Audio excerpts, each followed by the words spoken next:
Black mass, man, it's time to rock. I had to find a way, I couldn't find a job. Couldn't find a prayer, couldn't find a God. Couldn't find a prayer, couldn't find a God. Black mass, man, it's time to rock. I had to find a way, I couldn't find a job. Couldn't find a prayer, couldn't find a God. Couldn't find a prayer, couldn't find a God. I woke up, then I logged in to that Urban X where they be flexing with that blog in. Put it down, cause my little homie called in. Had to bail him out, he in trouble with the law again. Black skin can't win in the white world. Seen a brother kill his own kid for that white girl. We ain't wanna go to school, but we had to. Every February it was scary in them classrooms. Shimmy y'all, shimmy yay. Old dirty bastards can't own dirty slaves, so they own dirty masters. Black Dot found a pot as a youngin', broke it down for his son, and now he serve it to the masses. Black mass, man, it's time to rock. I had to find a way, I couldn't find a job. Couldn't find a prayer, couldn't find a God. Couldn't find a prayer, couldn't find a God. Black mass, man, it's time to rock. I had to find a way, I couldn't find a job. Couldn't find a prayer, couldn't find a God. Couldn't find a prayer, couldn't find a God. Urban excellence, a product of my residence. From 4 to 44, Obama was the president. I told mama I ain't trying to go to church. I'm like Adam, every Adam is a product of the dirt. And I've been reaping what he sowed. I got the product, got the dirt. And I can teach you what I know, but then you gotta put in work. You in trouble if you waiting on the government. I told my bro I make it out the hood, and that's a covenant.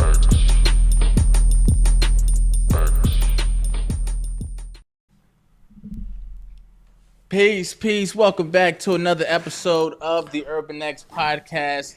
We're your hosts. I'm Malcolm. This is the artist formerly known as the Black Dot, and we have a special guest in the building. Brother Oba is here. Thank you guys for joining us. Sorry for the tardiness. For the people who are watching live, we were late. It wasn't my fault. I was trying to keep these slackers on task. And they wasn't, I'm dealing with a lot of incompetence, you know what I mean? I'm out here by myself in Delaware, and then they all there, couldn't put their brains together and make it work. But we're here. Thank you guys. Yeah, a lot of negativity, Malcolm. I'm sorry. I just cursed y'all out. I'm sorry. Thank you guys for joining us. Thank you guys. I appreciate the team. We love you guys. I've always loved y'all. I just had to get that out. Well, but what's good? Building. Like I said, it's great to have Oba in the building whenever he stops by New York. How you feeling, King? I'm well. I ain't got no complaints, man. That's what I love. That's what I love to hear. And so, a lot of exciting things going to take place for us. And so I want to get to some announcements and things of that nature so we can get this thing popping. Malcolm, how you feeling otherwise? I feel good. So I'm going to be a part of an event happening that's being presented by our own ascending infinite goddess Chanel. She is throwing her catapult your energy into 2025. It's with Blue Pill, the alien black girl, Keisha, the alien black girl, Yali Giovanni, myself. We're gonna be talking about a bunch of different things: yoga, entrepreneurship, navigating emergency situations, all that stuff, paradigm shifts, all of that stuff. And I'm honored to be a part of this event. The link to join is in the description below. Thank you for Chanel for even inviting me to be a part of this situation. This is happening December 22nd from 1 p.m. to 5 p.m. Okay? December 22nd, 1 to 5 p.m. Right? Be there. Okay, be there in the flesh. Yes. Because that's going to pop off. Malcolm is rocking, you know what I'm saying, with an infinite goddess. And I look forward to that. I look forward to it. What number show is this, Malcolm? This is show 511. Okay, I'm live now. And you can't find the show, can you? You can't find. See, this is and you look at this how unprofessional. Malcolm, you couldn't do that while. Shut up, you couldn't Malcolm. see. I'm live now. You couldn't do that while. Jesus, man. Jeez. I'm live now, embarrassing so us in front of company. What? I see you embarrassing us in front of company. Oba's here like, yo, this is what y'all doing. This is how y'all make it work. Like, sorry, Oba. Sorry, man. I'm all in for the Urban X family. I'm here for the. You know what I mean? I appreciate it. That ain't family. That's just the guard coming through. I'm in town, and let's build. So let's get to some of these commercials so we can get right to it. Now, the Urban X family. What are you saying, Malcolm? What are you gonna say? Is your phone muted? It's not my phone, bro. It's weird. Something I just heard something. It's my iPad. All right. And don't let me do the mute button on the iPad. All right. Obar said he watching it. The shit like always has a little extra. Okay. Nonetheless, what we decided to do was create Wisdom Wednesdays. All right? Now, Wisdom Wednesdays is every Wednesday of the month.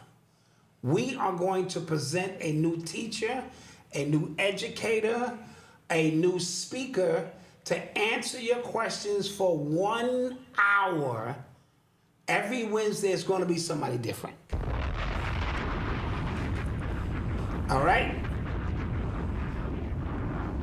On the roster so far, Dr. Phil Valentine.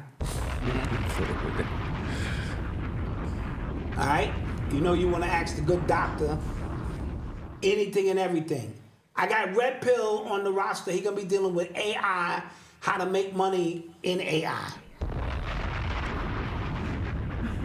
Know what I'm talking about? I got the man sitting next to me is going to be dealing with all your spiritual questions, anything you want to know on the real tip about spirituality, no holds barred. Brother Obar. Let's give Brother Obar a clap. Because I messed up. And now let's give him the bomb. Right? I got Ascendant Infinite Goddess, who's going to be dealing with feminine energy. She's going to be flipping them cards, them shells, what it is that she does. And she's a resident here, and people have gotten readers from her. They love the work she does. Ascendant Infinite Goddess.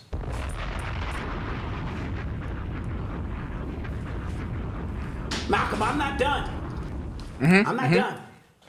I got KT the arts degree dealing with health. That's right. That's right. So you want to get your health questions asked, right? That's going to take care of that.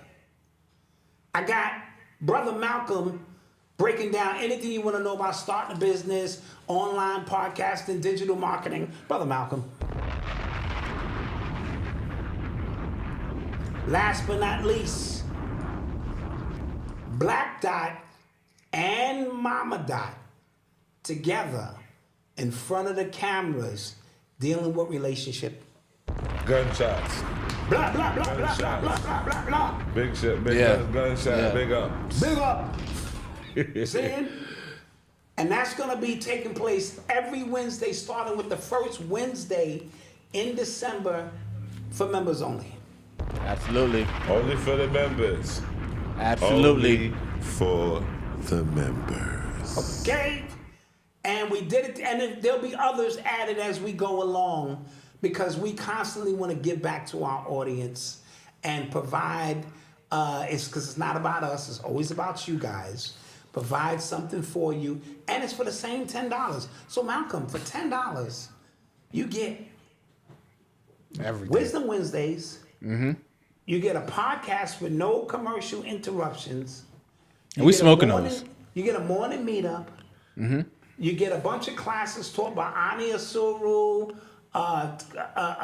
Abundance Child on cooking. Brother Oba. Brother Oba's got some spiritual classes in there. Old lectures from the Black Dot. You get all of that for $10. Yeah. Let's clap that up. Clap that up. But you just gotta subscribe. Just gotta subscribe. You gotta be a part of the membership. And Malcolm, we're not done. You want to add to that, Malcolm? Somebody said that we need a new button that says only for the members. Only for the members. Only for the members. Yeah. Only for you got to get your own, my brother. You got to get your own. Can I borrow that? You got to get your own, my brother. You got to get your own. Yeah. And so, Malcolm, last year, when October kicked in, Yes. we started a 90-day affirmation, 90-day everyday push with members who were paid members. And so Yes. from October 1 all the way to December 30th or 31st, we got together every day, 6:30 in the morning during the week, 9 on the weekends, every day. And we had a different affirmation every single day to get people through these hard times. And that's how we formed that bond that you saw in Atlanta when we was out to breakfast and doing all of that. So the UX90 has now presented the Power 30. And so from December 1st to the new year, Urban X is gonna be with you in a live chat every morning, just getting ready for what the new year has to offer, what the new year has to bring in, and we're gonna do it together. We're not gonna wait until January 2nd and you wake up from the goddamn, you've been And then you're high, supposed to drunk be a all new weekend. you and This new is the year, new me. now, Nah, and you now got to your run ass into in the year. gym. We're not gonna do that. You got to We're run gonna into get the a new head year start. with momentum. Exactly. Facts. Yes. We're I'm gonna excited get a for head that. start. So again, for members only, Obar. That's only For members only. for members. As a matter of fact, I might have to take Obar's voice right there. Yeah. members Just only. make it, just make it a drive. You know what I'm talking about? So for members only, if you missed the original one we did and you saw the bond that it created, you can be a part of the Power 30. Starting December 1st, we are coming together and we are going to do something magnificent. Trust me, it made a difference in everyone's life. And if you try to log in, if you try to supersede the algorithm, for members only. For members only. Know what I'm talking about? For right. members only. So For those who are get you- complaining about our membership, we just upped it on you. You know what I mean? We was gonna hold that until the new year, Yeah. and we decided to let it go now. Well, they could watch other podcasts like old washed up rappers and all that other stuff. Yeah, yeah. They don't get that good premium black news like Urban X. That's what we talking about. And Man. last but not least, There's more? Dr. Phil Valentine Oh. is doing a new webinar for 2025. Okay, Mama Doc says she's not ready. That's okay. They're gonna put some respect on Urban X. Yeah, you're gonna put some spec on this, all right?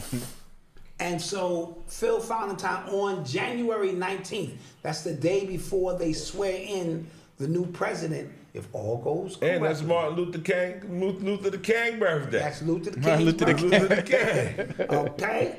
And so Phil Valentine is gonna be doing, He's a legend. yeah, he's a legend. He's a legend. So he's gonna be doing his joint. Let me not get funny with this because I want to make sure I get the name.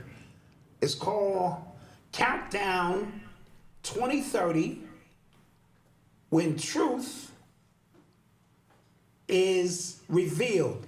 He said 1/3 of the people will go insane. 1/3 of the people will commit suicide. And 1/3 will attain enlightenment. And so what he's saying is this is how thick this is gonna be for some people. You already see these Democrats crashing out now. You know what I mean? When Kamala didn't win, they crashing out, right? And so in the comment section, or should I say in the in the comment section, we're gonna put his link so you can sign up, or it's already in there. The link is already in the description. You can sign up. And if you sign up before the new year, you're going to get an early bird special. Countdown 2030, when truth is revealed. Dr. Phil Valentine, his webinars be 9 hours. So you got to come prepared, eat, sleep, shit, do all of that before. It breaks down because then it's on and it's popping. For members only. For members only. And with that being said, Malcolm, Let's get it. let's get it. You are tuned into the sounds of Urban X. So I guess you want to do a quick recap of the Jake Paul Tyson fight, real quick. Let's get it going. Let's set it off with that. Yeah. So last show we talked about the Jake Paul Mike Tyson fight that was happening, and you guys said that you thought Mike Tyson would win. I didn't think so. I thought he'd be too old, and that's what we saw. Along with some other trickery, some other maybe throwing signals within the match, telling him to like not throw so many punches, and I heard it was some contract stuff that he had to last all 8 rounds and that stuff. But I think as a result, we saw what we all think. If everybody was just taking their ego out of it, taking their nostalgia out of what they grew up on Mike with, we saw what we were supposed to see. He looked old. He looked tired.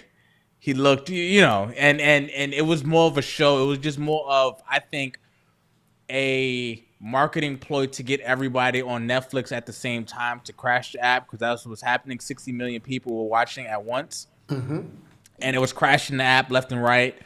And I think that's how some sporting events are going to happen in the future, especially on Netflix, because it was fun with watching the fight with everybody, if that makes sense. Like everybody is all watching it again. It was kind of like pay-per-view, but it wasn't $100. It was just kind of your Netflix subscription. So that's what I thought. What'd you think? I'm gonna say this. The fight was definitely scripted. Yeah. I watched Mike training. Mike looked like a juggernaut while he was training, right? Every time Mike bit down on his glove, that was him trying to keep it all together, not to hurt this fucking white boy. That's what I saw. All right? And so, because you don't look like that in training. And first of all, I know some OGs that the reflex, they knock young dudes out easy. When they had hands back in the day, so they don't lose that aspect of it. So Mike, this was an event to make money, obviously. Homie got 40 million, Mike got 20. So I'm gonna get into it a little deeper, but I'm gonna pass it off to Obar, because then we're gonna expand on what we really were seeing. Okay. Well, what I think, I think it had to do with the fact that some rich people put some money up there, and they wanted to necessarily prove a point that there would be somebody alive that actually survived out of the ring with Mike Tyson, right? That's not one thing. And then the other thing is, I think they were trying to introduce him to a new generation. The new millenniums are very skeptical and very, what is that? What's the word I'm looking for? They're cynical. So, you get to talking about Mike Tyson today, and they're immediately like, yo, this is not that time, and so what? So now they get a chance to see this guy at 50 years old. 58. 58. Okay, no, so he's 60. What He's talking 60, about? yeah. He ain't 50, because I'm about to get pushed to 50. He's 60, right? And like you said, you could tell that he was pulling punches. It's not his fight. And it was something to look at. I wasn't going to waste my time because I knew what was going to happen. I knew he wasn't going to knock the Pilgrim out. Right. They ain't fitting to let that happen no more. Right. And see, that ties into image and projecting an image that we want to show our generation. Again, this is time travel shit. We can dismiss his great past because y'all got a small memory anyway, a short memory, by bringing this Pilgrim out here and having this Pilgrim put on a demonstration that we know. Because I saw Mike in the first round look like, oh, what the hell is this going on? That's your iPad. Shit. Yeah. Yeah. Fuck. Right? I saw this Mike in training look like he could destroy this Pilgrim, even in the first round. Right? That's so I think in the first round, like they showed him throwing some really hard, really fast punches that had connected, it would have been ugly, right? And you see them kind of clinch up, and I think the ref and Jake told him, like, yo, you want your money? Like, because remember, first off, we gotta get on that for the rules that he read off in the last episode. Those are completely wrong. He meant some. I was 1,000% wrong. He was completely wrong. He said that he could tap in his brother. He could no.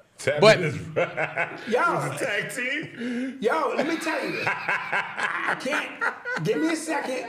Let me defend myself. Now, At first, they said it's an exhibition. So an exhibition, anything could go. Sure, So I'm it's like- saying, and then I started messing with my TikTokers, and you can't always believe them. That's All what right? happened. They was like, look, they can't drug test him. You know what I mean? They said no drug testing, and they said that benefited the white boy because Mike is something in his system. He can't take steroids. They said he could tap his brother in and don't have to leave the ring. I said, what kind of voodoo shit is this? Sound like And then, some WWE. yeah, then they said he could wear headgear, but Mike can't.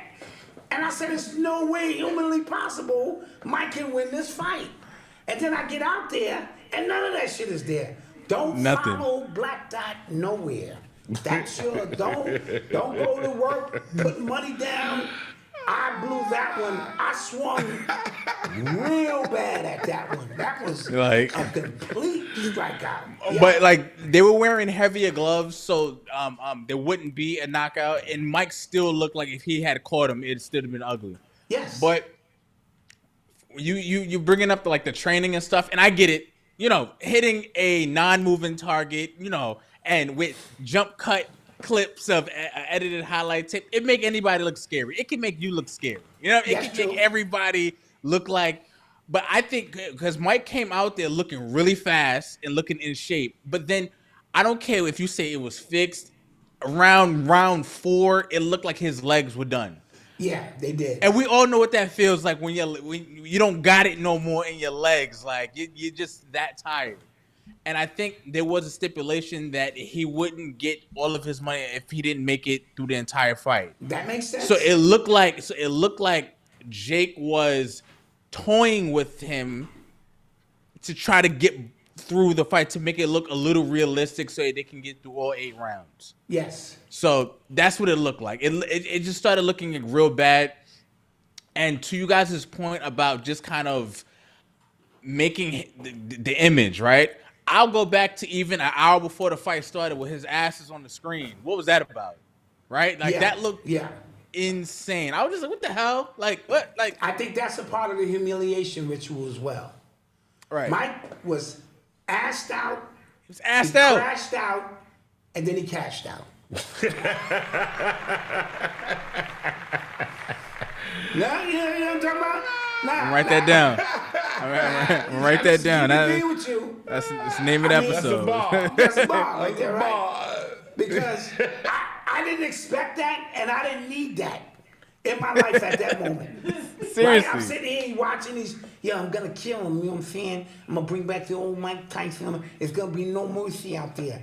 Then he kissed the fucking reporter. And then he walked out. And his whole ass was out. Not like, boxer shorts.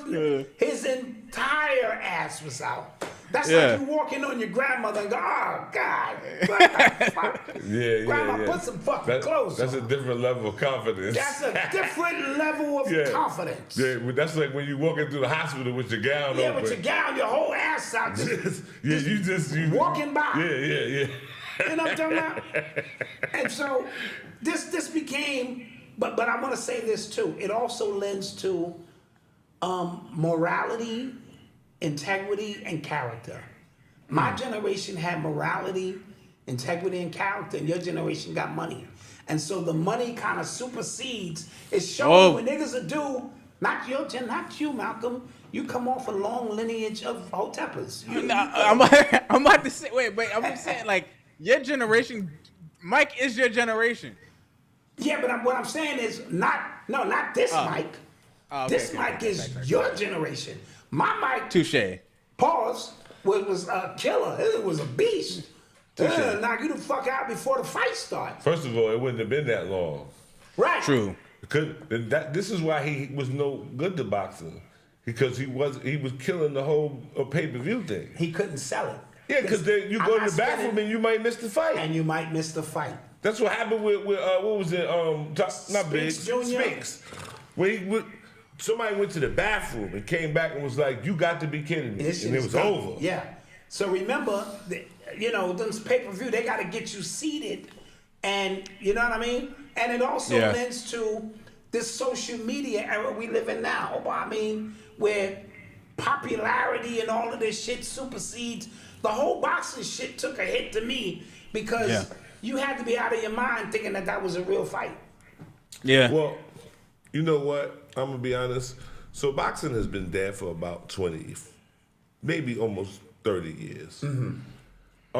What you have today is exaggerated forms of things so that they can begin to conform things and constrain things. You know, you gotta let you go wild first before they start putting in some discipline.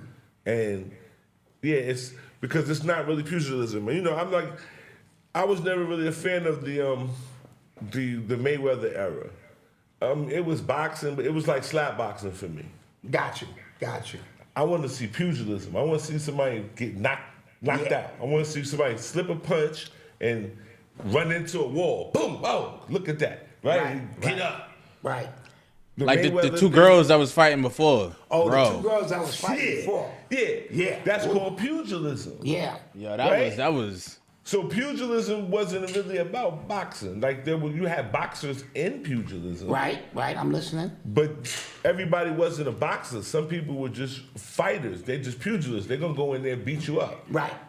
Then you had people that took it for real, like they had a skill, they had a plan. Now I don't take nothing away from Mayweather's plan. He did his numbers, he did it, but I'm not interested in his fights. Right. Because they're boring. Yeah, it's. I appreciate the art of slip and this and that, but eventually I need you to knock somebody the fuck out. I need you to come out down and knock somebody out, and that's where Tyson made all of his money, and there will never be another era like that. Was it. Because even prior to that, when Ali and them was fighting, it was 15 rounds. Yeah. And somebody had to die, basically. Yeah. You know what I mean? But that's pugilism. Yes. That fight between what's his name? Hearns and Sugar Ray and Hearns. Oh my God! Right, Yes. that was pugilism, right? That was brain damage. That was what that was. When you get to around maybe the Roy Jones era, where it becomes about I escaped, you couldn't beat me, now you gotta give me the title. Right. Yeah. Right? And where it wasn't about I knocked him out or we went the distance, Roy kind of changed the game, and this is when it became a slap boxing thing. Right. Don't because now, because black to that point, Zab Judah's problem is that he fights like a slap boxer, meaning that when the crowd reacts to him getting hit, he has to respond. Gotcha. And that's why he wasn't good with him and Floyd. Because every time Floyd touched him and the crowd go, ooh, he had to address it. Got you. Instead of saying, okay, I'm still gonna stick to the game plan. Yeah, because if you know the history, they say Floyd had bad wrists. Oh, okay. Early on, he broke his wrist, and when he was starting to fight, so that he then that's what I do respect is that he changed his game because he doesn't have the power to knock out. Right. So he adapted it instead of being, well, my wrist is no good and I can't fight no more. He brought a new game plan. Got you. For that, I respect it, but I'm just not interested. They're not good fights to me. I don't. Right. Yeah. And also, go ahead, Malcolm. It was Hagler versus Hearns, by the way. Hagler Hearns. That was the fight. My fault. Yeah, marvelous. Yeah, but that was there was a trinity. That was between Sugar Ray, Hagler, Hearns. Duran was in there. Yeah, that was a mixed thing right there. That like which one of them fights you had to pay attention. Yeah, Roberto Duran was a beast as well. And so Malcolm, we knew it was a hoax of a fight. Mike got his money, and I mean this generation accepts that. And I'm like, come on, at some point, something got to give. You know what I mean? No, and there were real boxers who were like commenting, like, all right, what are we doing here? Like, what are we watching? This is getting ridiculous. And I think because of everything is becoming and I'm mentioning this is going to be like my new thing, just kind of like watching it. Everything is like the new celebrity, and now these YouTubers and streamers, which Jake Paul comes from, he's a YouTuber. Yes. They're the new celebrities. They're the new draws. So he can like legit just like handpick who he wants to fight. It'll become a thing. He just proved to Netflix that I got 60 million people to come in on this thing because they want to see Mike and they want to see him knock me out. So it's proof of concept now. So now that might be the new thing. And I know boxers are gonna be pissed at it because that was It just probably killed their sport. yeah. To me, it was the essentially. final nail. Because who he gonna fight next? George Foreman? He'll start lining up old icons. Well, you know, the whole thing is with boxing is it's dying because of the MMA. Yes. But they don't get paid. Huh? I said they don't get paid though. That's the only issue. Like they have the level of violence that we want to see, But they don't have they just don't get paid. Yeah, they're not drawing the big draws. Yeah, but Yeah, I'm just that's the saying that only thing. that's the future of it, where they want to take it to that. Because, you know, you think back to the Klitschko brothers. Like, that was Yes. the last of the real heavyweighting that Yes. you know about, right? Yes. They went off to be surgeons and all kinds of stuff. Like, so, like, it's not the same allure that it has. And that's with everything, because people they don't have an attention span. Right. And so, to add on to that, Malcolm, Kai Cenat just passed 400,000 subscribers Yeah. to watch this motherfucker play video games. No, he's live streaming for 30 days straight right now. He's like live right streaming now, for 30 days straight. like even like they're watching him sleep. Like that's like they're That's live crazy.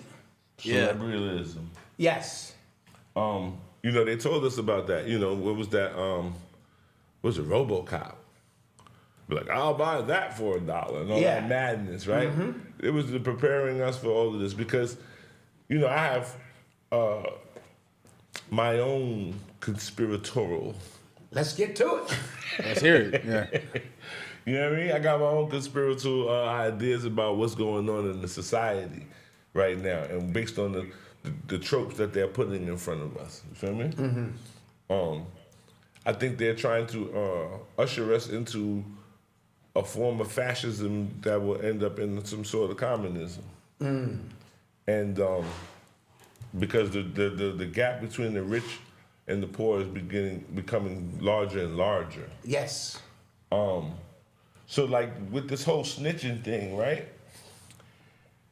So imagine that if the gangsters begin to accept snitching, then the greater society will. It serves the greater society, or it serves the state, because then people will begin to snitch on their neighbors.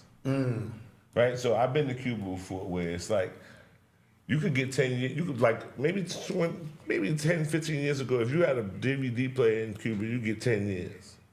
Really? Oh yeah, if somebody told on you and the police came and found And you had a DVD player? you get 10 years. Shit. Now, what happens is everybody in your neighborhood know you got that DVD player. They sure do. And they be like, yo, let me use it. And if you say no, then guess what? Then you get a visit. Because snitching becomes a part of the society. It has no negative connotations to it. You're doing your civic duty. Got you. That's just crazy. So you start from the most honorable or the most applicable state of people that deal with snitching. You deal with the gangsters. And once they necessarily make it normal, then it becomes a part of the society. And people will Oh, it is normal. Yeah, so they'll begin to snitch on you because you got more chicken in them. Right?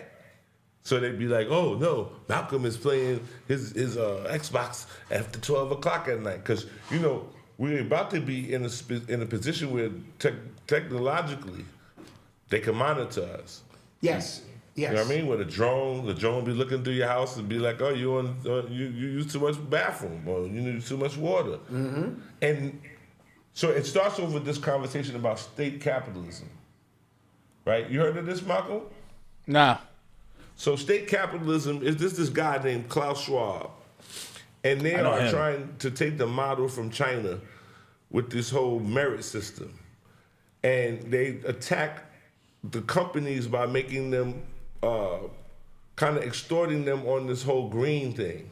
Right? So if your company produces too many emissions, then we will, you know.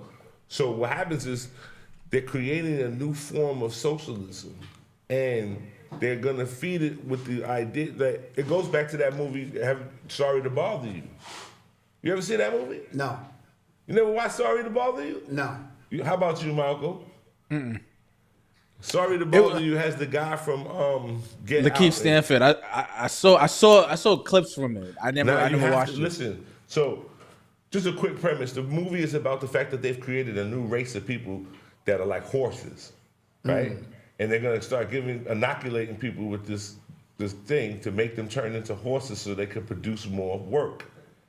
Gotcha. And there's one guy, they want to make him like the Martin Luther King of this race, right? So that they can control the race based on having access to him. Right. So they can feed him, the ideas of quote unquote revolution and all that.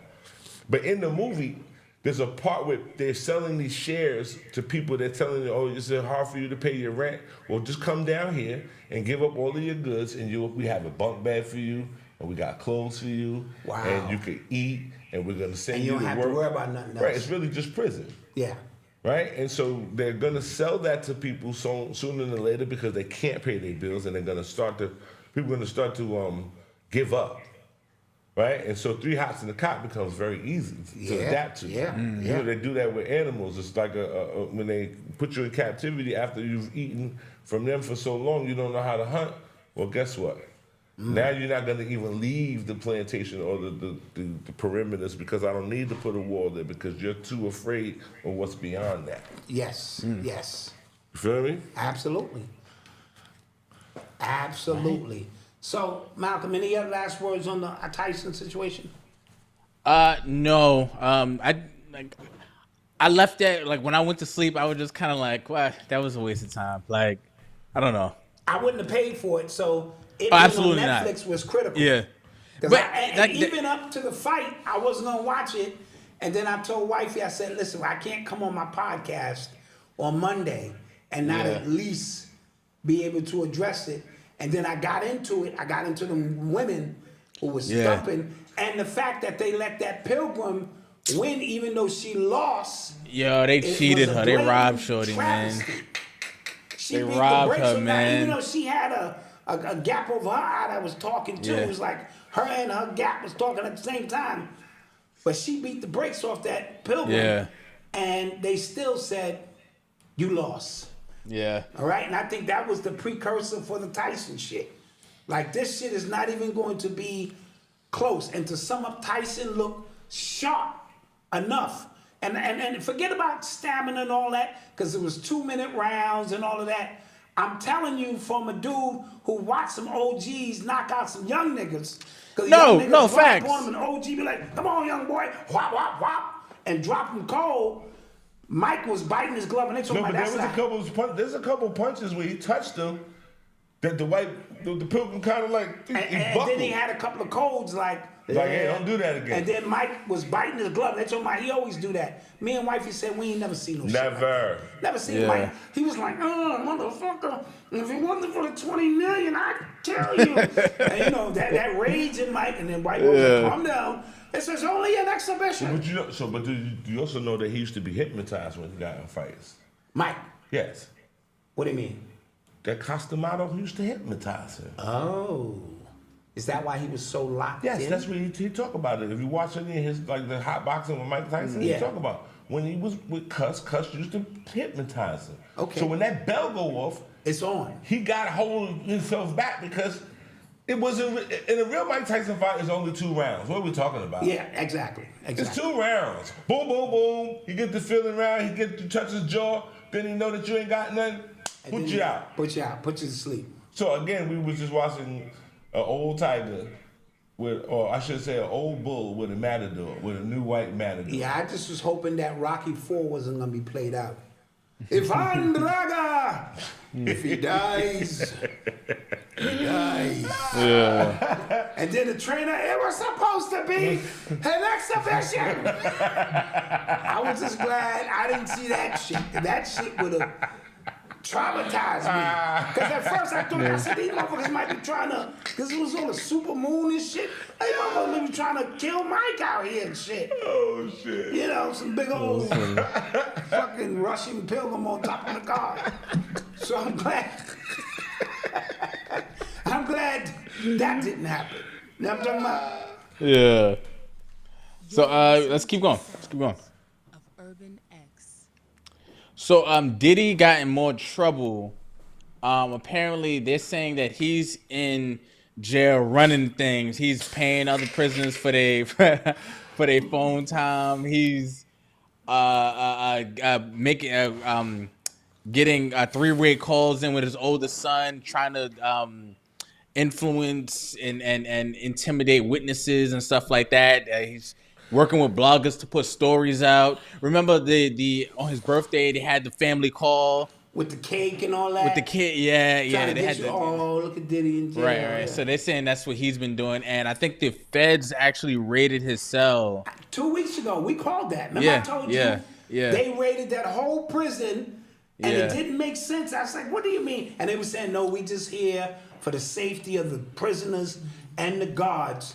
But it was the NSA, the CIA. There was a lot of people down there. I said, that don't make sense. Something else is going on. Yes. We're looking for the microchip. Yeah.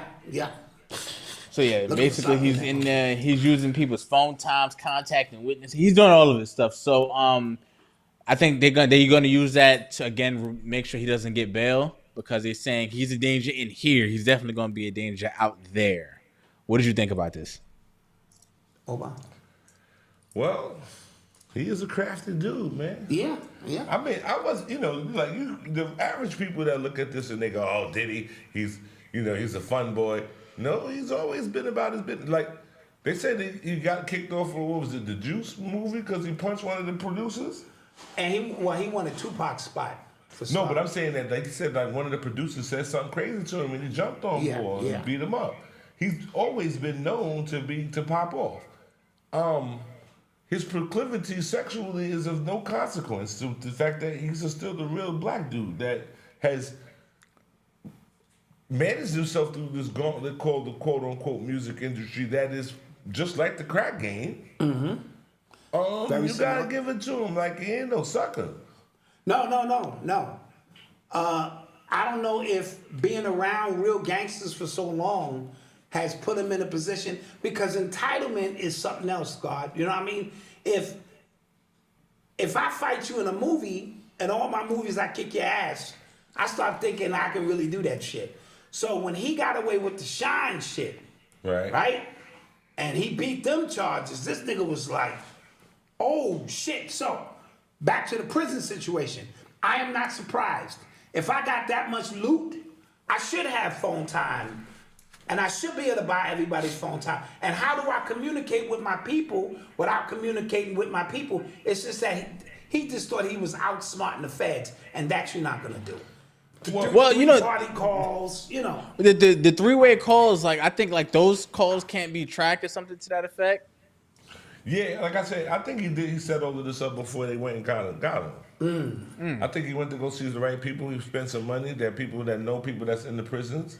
Because you know there's people that take care of other people in the prison. Yes. So it's not hard to get a word in like, yo, son, I'm about to show up. I need you to make it. And then, it's a network. It's not just the prisoners, it's the police as well. Yes, absolutely. Really? Absolutely. And so I think he, well, listen, I'm not really here for the public hanging. I don't want to watch that. It's a public hanging. It's just, when we think about the fact that the three major people in music, black men in music, for the last 30 years, are all in prison from each coast. You got Suge from the West. You got R. Kelly in the Midwest. And then you got Puff on the East. Right? And then I heard something about they trying to run down on Jay Prince, right? Yes. So at some point you got to see the pattern. Oh yeah, we know it's coming. Right? And so we could be, Shit. Jeez. Let's go to commercial break. Yes. When we gonna be back? Can you still hear us, Malcolm? We're going to. I still hear you. Yeah, you sound far. Hold on. We're gonna go to commercial break. We'll be back. I want to cover this story some more, Mal. No, you don't. You cut the mics off. All right, that wasn't me. It was crazy. All right, we back. We back. All right. Can you hear us now? I can hear you. The mics are not on though. Can you hear us? Mike, Malcolm, your mic is not on? All right, you're good now. You're good now. Okay, we good now. We sorry about that. Mama Dot was trying to be an electrician over here, and she did something real crazy. She was like, She was gone. Okay, so the Diddy situation is this, and I want to add this, and I think this is important. When you have been living a privileged life for so long, that doesn't stop because you get in prison. Them hustlers in prison still live the way they've been living. So I'm not surprised about his privileges with the four niggas is fighting to make his bed up, you know what I mean, and all that, because he can afford to put commissary where commissary need to be. I wouldn't even be surprised if he was knocking a few shorties down in there, you know what I mean, or whatever his fetishes are. And so I'm not surprised, but they are going to use that because the story is getting crazier and crazier as we go. They have to make him a fall guy. So They had to make Sugar fall guy. yeah. This is what because somebody in the comments just mentioned that they think that the feds don't have a case on Diddy. What I think is happening, I think the feds, like, if he's connected, if Diddy's connected, he has all these videos and people and stuff like that. If he's connected with that many people, they have to craft a case that implicates him and not other people.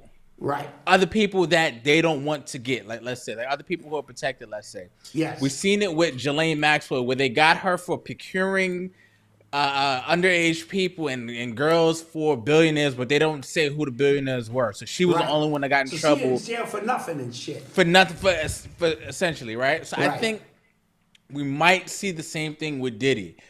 But what I think is happening... Okay, Malcolm, you went dead now. Can you hear? Point to your ears that you can't hear them. Mike, can you hear me now? Okay, yeah, you're good. All right. So what I think is going to happen is they're going to let him essentially hang himself by letting him, run the prison, get sneak calls and illegally contact witnesses so they can kind of just say, look, he is a danger, because he's strengthening his boogeyman appearance by just him trying to, I guess, leak stories out there, get extra phone time, talk to witnesses and stuff like that. He's kind of hanging himself. He checking the analytics on shit he do. Like when he put his kids out there for the birthday shit, this nigga announced, oh, we did pretty good on that. So because he's trying to influence the judges or jury or some shit. But what is interesting is the all of the gangsters they've been letting out of jail at the same time that he's been put in jail. They let out the dude Tut, right? Yeah. Yeah. Tut and Diddy have a very intimate relationship, like, that goes back, right? And he was not there when the whole Tupac thing. Even though they put that on him, he wasn't there, and that's not what he was locked up for. Okay. But the fact that he's home, that Meech is home, right? That these people that not only just party with Diddy, but these are people that party with Trump. Right. Don't get it twisted. Yeah. Like, there was a time when Trump might have been in nails with people like Jimmy Henchman and all them like that. I believe so. I definitely He was believe trying so. to give him a pardon the last time around. And so somebody told me that they think that 50 is, because 50 is supposedly gathered and brought Tut in on with him. And I think he's using him as a bargaining chip for somebody to talk to Jimmy when Jimmy could come home, because Jimmy might come home. And he got problems if that is. Oh, yeah. Jimmy's made it very clear, like, oh no, when I come home, we're going to deal with that. Got you. So I think he's trying to arm himself with people. That's one part of the reason why I think he shut down the show. The power? Yeah. Got you. So you imagine if you got some gangster looking for you and then you popping up in different cities and locales and you're doing, you're executive producer, blah blah blah, you might be a little bit in trouble. Yeah, I just saw him in a picture with Meek. Did you see Yeah, that? I saw that one. Yeah. So maybe he's Yeah. trying to secure some street. Correct, because what happened with him and Jimmy is Jimmy's, like I said, they got a phone call, and I'm not just saying hyperbole. I've heard them they talking about it. He's talking to Haitian Jack. He's like, yeah, but I'm gonna see 50 when I get out, and that sounds like a man who's determined. And if he's that determined with that much time on his hand, well, he's for the gusto. You know, the whole time when the whole thing would happen with him and 50 and Yayo, he the one who shot Yayo mama house up. That's what it said in the court records. Got you. So he was in the backseat with the gun. Like, he didn't send nobody. He wouldn't handle that. Yeah, he went to business. go do that. That's a different kind of guy. Yeah. He's not, his comfort has not made him afraid of jail. Got you. You feel me? Yeah. Some dudes get home and be like, I ain't been home so long. Now I don't want to do nothing. He's like, oh, I'm going to go right back. I'll be fine. You know what I mean? So you want to keep going? Yeah, let's get another story in there real quick before we go You to are commercial tuned break. into the sounds of Urban X. So on the last episode, we talked about the Onion publication purchasing InfoWars, this Alex Jones's platform. Yeah. And in the episode, I said, I'm like, yo, because remember, you asked me how much did they buy it for. I said undisclosed amount. And I said, like who is kind of like letting them buy that if that's the case? You get what I'm saying? Yeah. Apparently, the Onion got the parents from the Sandy Hook thing. Everybody kind of pulled in their settlement money together to buy Alex Jones's thing. What? Yeah. Right. That's so there is crazy. That is a like my tinfoil hat is on, but like that doesn't make sense to me. Right. Why? First You get what I'm of all, saying? why Like- I be spending my inheritance or money I got to buy a fucking station I don't care nothing about. Exactly. doesn't make Just sense. to middle finger him and thumb your nose at him when he's Nope. already. That makes no sense to Well, me. Malcolm, on our show, we can tell a little bit of truth, or we could, I have this. Allegedly. Allegedly. None of that shit happened. Oh Allegedly. God. And we're not specifying what. I'm just shit gonna is. say I'm just- none of that shit happened. Allegedly. Okay? No, but you know, so we are in the era of Karen, right? And Karen has a whole coffee clutch group. of Oh, people. Karen. Yes. So it's Karen, and then her black friend Sharon, Oh, yes. right? And her alternate lifestyle friend Aaron, Aaron. and then Alternate her lifestyle black friend. male friend who thinks he's right, Baron. I love it. So it's Karen, Sharon, Aaron, and Baron, right? They get together, they start making rules and stuff. They start talking about why they don't like something, right? And then things change. Yes. So that's a Karen thing. You know, people get too sensitive about too much. Not sensitive about the real things, right? You're not sensitive to the fact that your phone, somebody in the pit right now. Like 300 Africans are stuck in a pit right now. They said they're gonna stop feeding them. If they don't pick that cobalt or whatever. No, they stuck. They had the mine collapsed. Oh, the mine collapsed on them. Oh, shit. They talking about, they're not gonna feed them no more because they've been sending them food to keep them alive to try to dig them out. It's like, we ain't gonna send it to them no more. Wow. Right? So that you're not sensitive about that, right? But you're sensitive that there's a black man walking in your neighborhood, right? So, they get upset because somebody will question, because who are these parents from that place?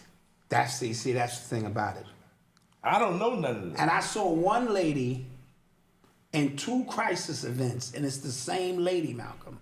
She was in the Boston shootout or marathon, Boston Marathon, yeah. and she was a parent at Sandy Hook. See? Now, how the fuck is this even possible? Yeah. Right? Now, what Alex Jones said, you can't say on his platform. His platform is too big. It was too many people there for you to say that. Now, where I'm from, we talk about these things. And we put 2 and 2 together and go, nah, son, that don't make sense. Yeah. That's all. And he said what he wasn't supposed to say.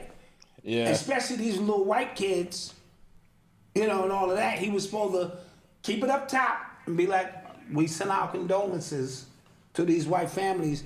He stood around and said, this shit was this was a crisis act. You got to think, they kind of, he said it like, that was like year 20, what year was that? 2013, 2014? Yeah, 2013, 14, around that time. Internet was a different place. Like you can kind of get it off.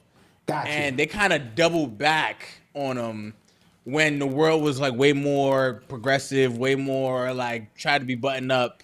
And like if they would have pulled back a lot of old stuff that people in the conscious community said, my God. And they wanted to have time.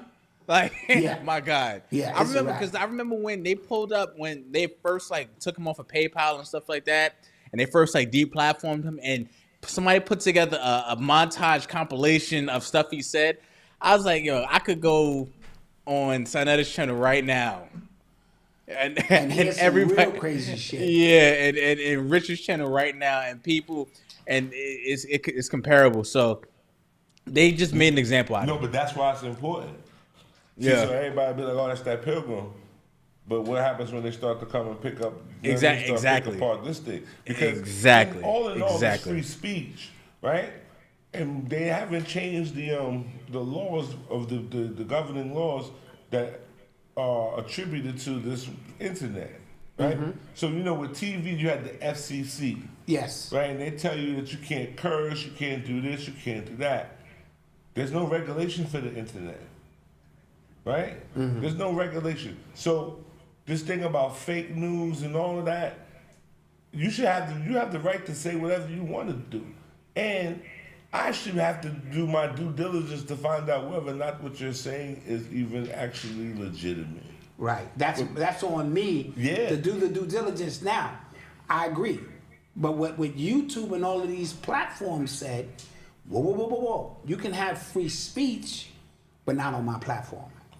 And that's how they was trying to circumvent the First Amendment, because they go, you sign that agreement, that shit we never read. That's sure. Yep. That shit you just kind of blow by, and in it gives us the right, because our channel got shut down. They shut down Red Pill shit every other week. They just go, you know what?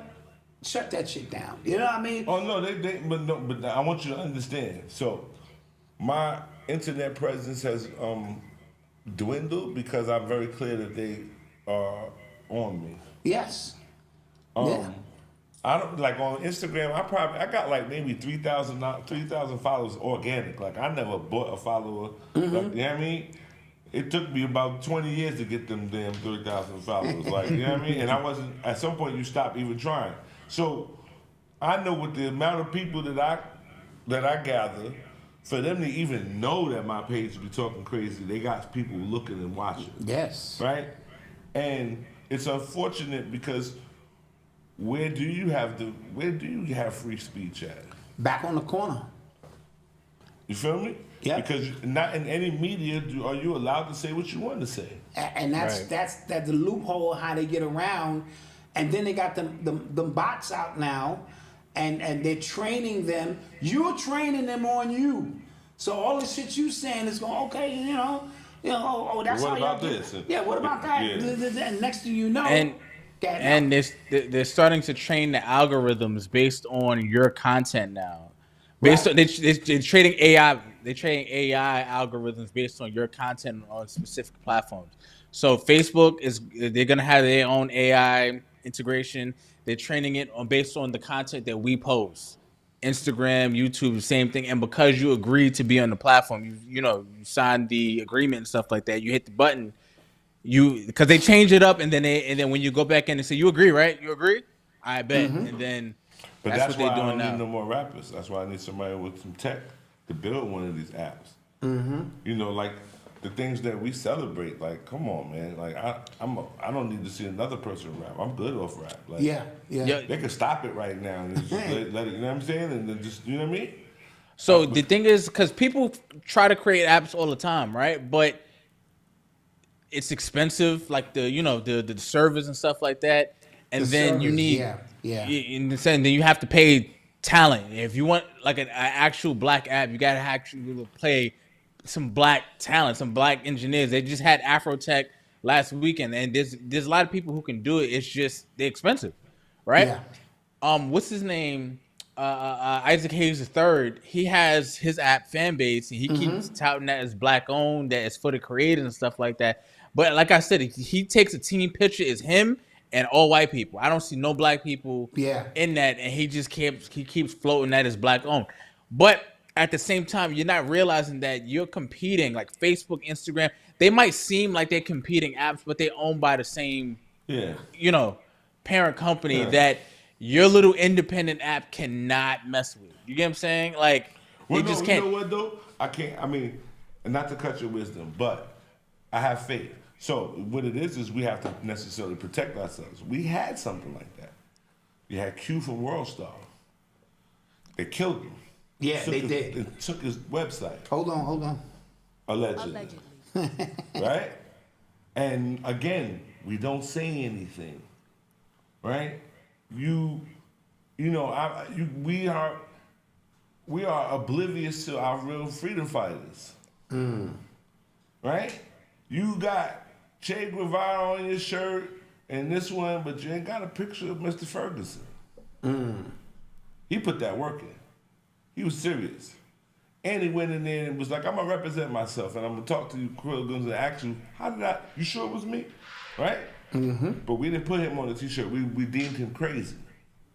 Right? So we're not even aware enough to recognize our freedom fighters. How about that? And what a freedom fighter today is much different than what a freedom fighter was back then. Certainly. And so coming into the tech world and understanding we are at odds and at war at the same time. And so the new freedom fighter may not have the physical appearance of what you think a freedom fighter is. Because if you can crack codes, as far as I'm concerned, you're a fucking freedom fighter. Especially if you crack the codes for the right purposes. No, because we every generation, like it changes, right? So now the quote unquote freedom fighter is like the rapper, is the ball player somehow, even though they're signed to a bigger corporation who tell them not that cause is too dangerous for us. Don't say nothing. Or so those are corporate generated freedom fighters. So but we keep getting fooled by them.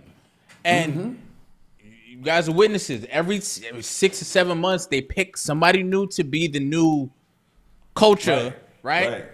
And like this person, he is speaking. He's holding it down, and then you realize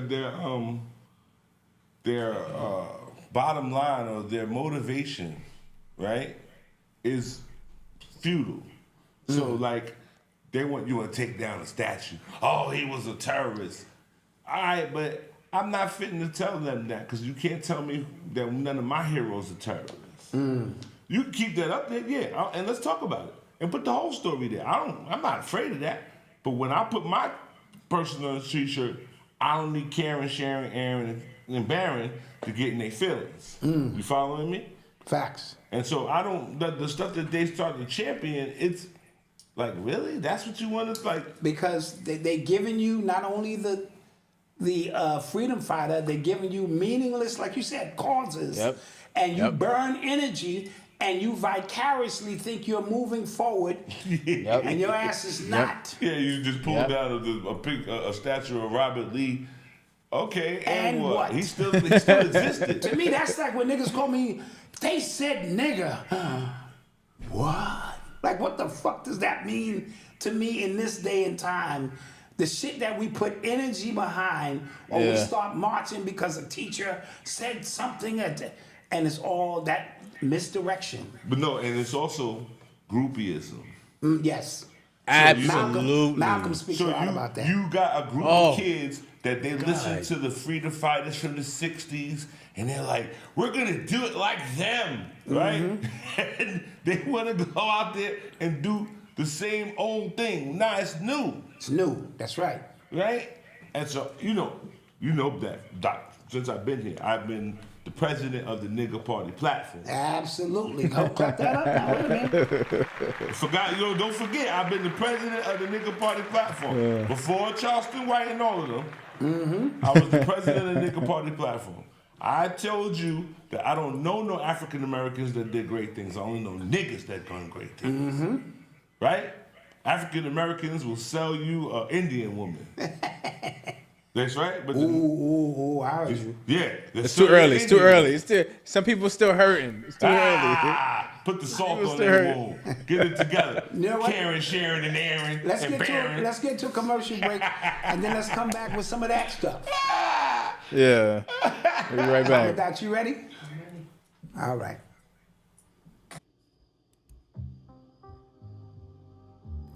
Struggling with school?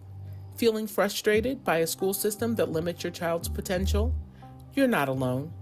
At Touchstone Learning Solutions, we believe your child deserves so much more. Children deserve the opportunity to flourish and reach their full potential. For too long, students have been confined to a system that stifles creativity, critical thinking, and self-reliance. It's time for something better.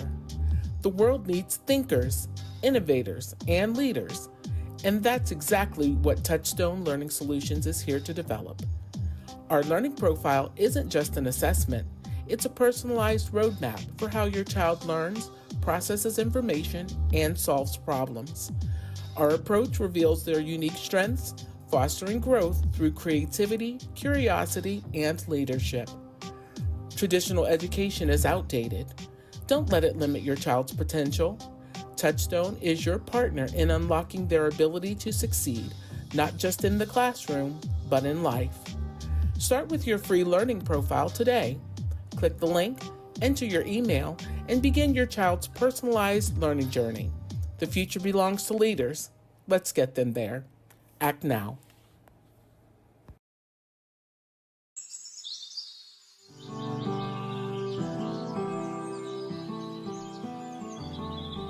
Welcome to Turn a New Leaf, where we believe in the power of nature to heal and transform. In a world filled with synthetic solutions, we offer a different path. A path rooted in ancient wisdom. Just as every leaf in nature has the potential to change and grow, so too do we have that potential and power to transform our lives. Our mission is simple: empowering individuals to reclaim control of their health. Behind every product is our team that is dedicated and committed to harnessing the power of nature to provide you with safe, effective solutions. So whether you're looking to support your immune system, improve your digestion, lose weight, or simply enhance your overall well-being, we have something for you. So take the first step on your journey to optimal health. Visit our website today and start turning a new leaf with Turn a New Leaf. Nature's solution for a healthier, happier you. See you on the other side of health.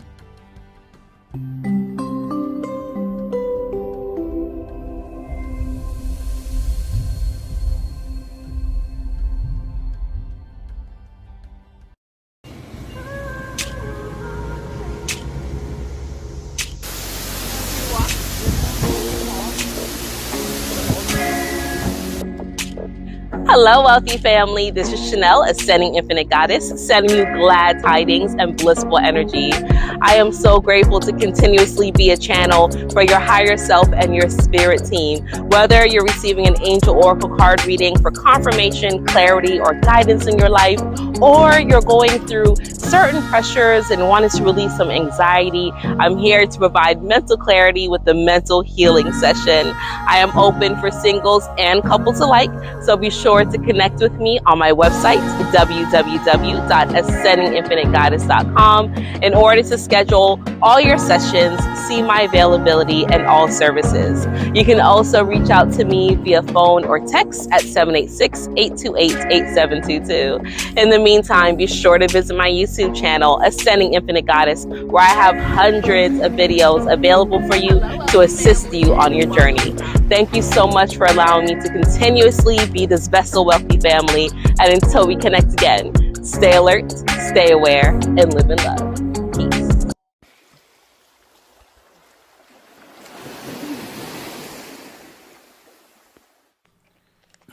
And we are back. Thank you guys for joining us here tonight. We got the God Brother Oba in the building with us. Clap it up. I'm not staying in my position. So we were talking about what were we talking about? I don't remember. Before commercial break. Let's just go to the next topic. We'll get back to yeah. it. Moving on. Oh, we was talking about the Indian woman. Oh yeah. So yeah. In that we were also talking about fake activists, right? So I think this is a perfect segue because the follow me, not Malcolm X, but the person representing his daughters in their $100 million lawsuit against the FBI, CIA, and the New York Police Department in their roles in assassinating Malcolm X, they're being represented by Ben Crump. My nigga, that's a get money nigga. Oh yes, that's a get money nigga right there. So when I saw the report, I was excited. I'm like, bet finally, because for some reason I thought this happened already. I thought like they sued already. I thought they did too, unless we living in another timeline. Yeah, that's a story for another day. Yeah, that could be it as well. I saw the story. I was excited, and then I saw the press conference. Then I saw Mr. Crump pull up in front and talk about. I was just like, oh damn! And then I had to ask the question, uncomfortable question: if Malcolm X was here, and something like not this happening, but would he have been okay with that nigga being chosen? And I don't think he would be.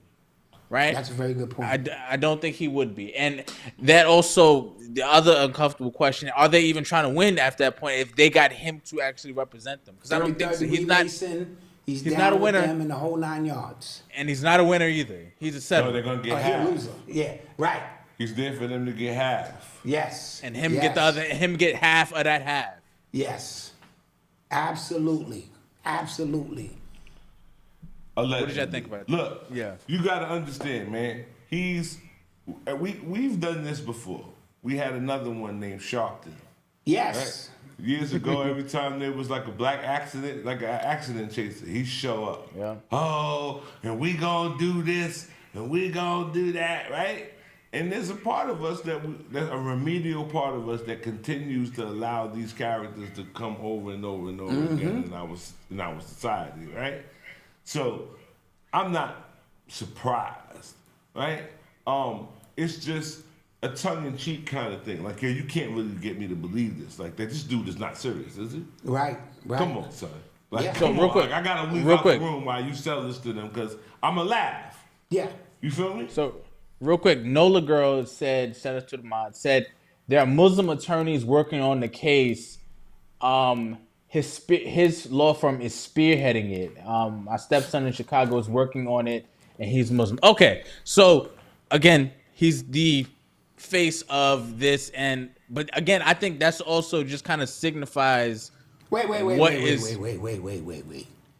not just gonna slip that by me, Malcolm. Muslims who killed Malcolm allegedly are spearheading the case. Are you kidding me? Not when we know that there was a Muslim from Newark who shot him. Yeah. Okay. Right on South Orange Avenue. Now let me put my disclaimer out there because I know a lot of Muslim Nation of Islam brothers.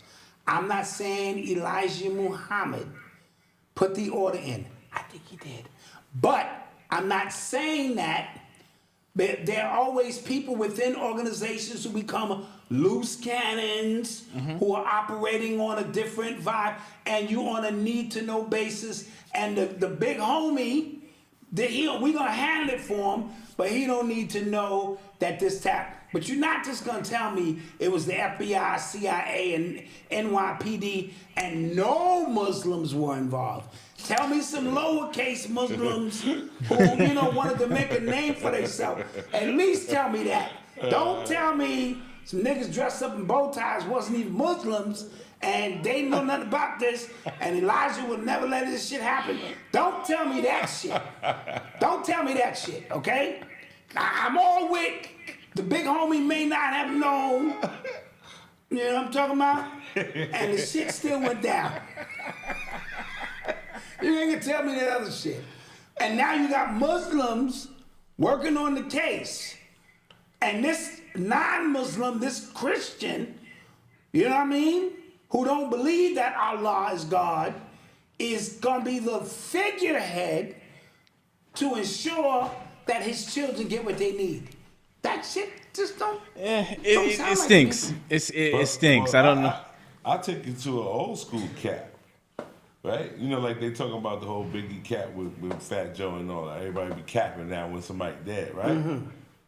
Well, you know, God bless Dick Gregory, but I sure enough saw Malcolm say that don't listen to them celebrities and them comedians like Dick Gregory. Dick Gregory. And then Dick Gregory gonna tell me that they was best friends after that. I did hear that.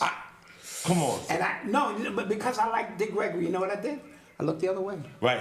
I said, because Malcolm was definitely sitting. You know, Malcolm and he's a fucking comedian. He didn't curse because Malcolm wouldn't do that against the Nation of Islam. But he was saying comedians like Dick Gregory are black leaders. Well, what kind of world we live in? And then Dick Gregory came on, and that's my guy. So you offended me right now on my show. Because Dick Gregory is my guy. Not my stand, my position. And I'm going to cap for him the way everybody else would cap for their guy. No, I'm saying, but you got to ask yourself these questions. How much Dick Gregory Slim Fast did he sell that he could just be roaming around the world all day? Yeah, that's a lot of Slim Fast. It's a lot of Slim Fast. Now, if you told me you sold Foreman grills like that, then I might have been like, all right, come on down. You got that money like that. Right? I know nobody that had the Dick Gregory stuff. Right? Not after 80-something. So I'm breathing heavy over. I don't know how he was just able to live. When are you making money? He wasn't doing Saturday Night Live or nothing.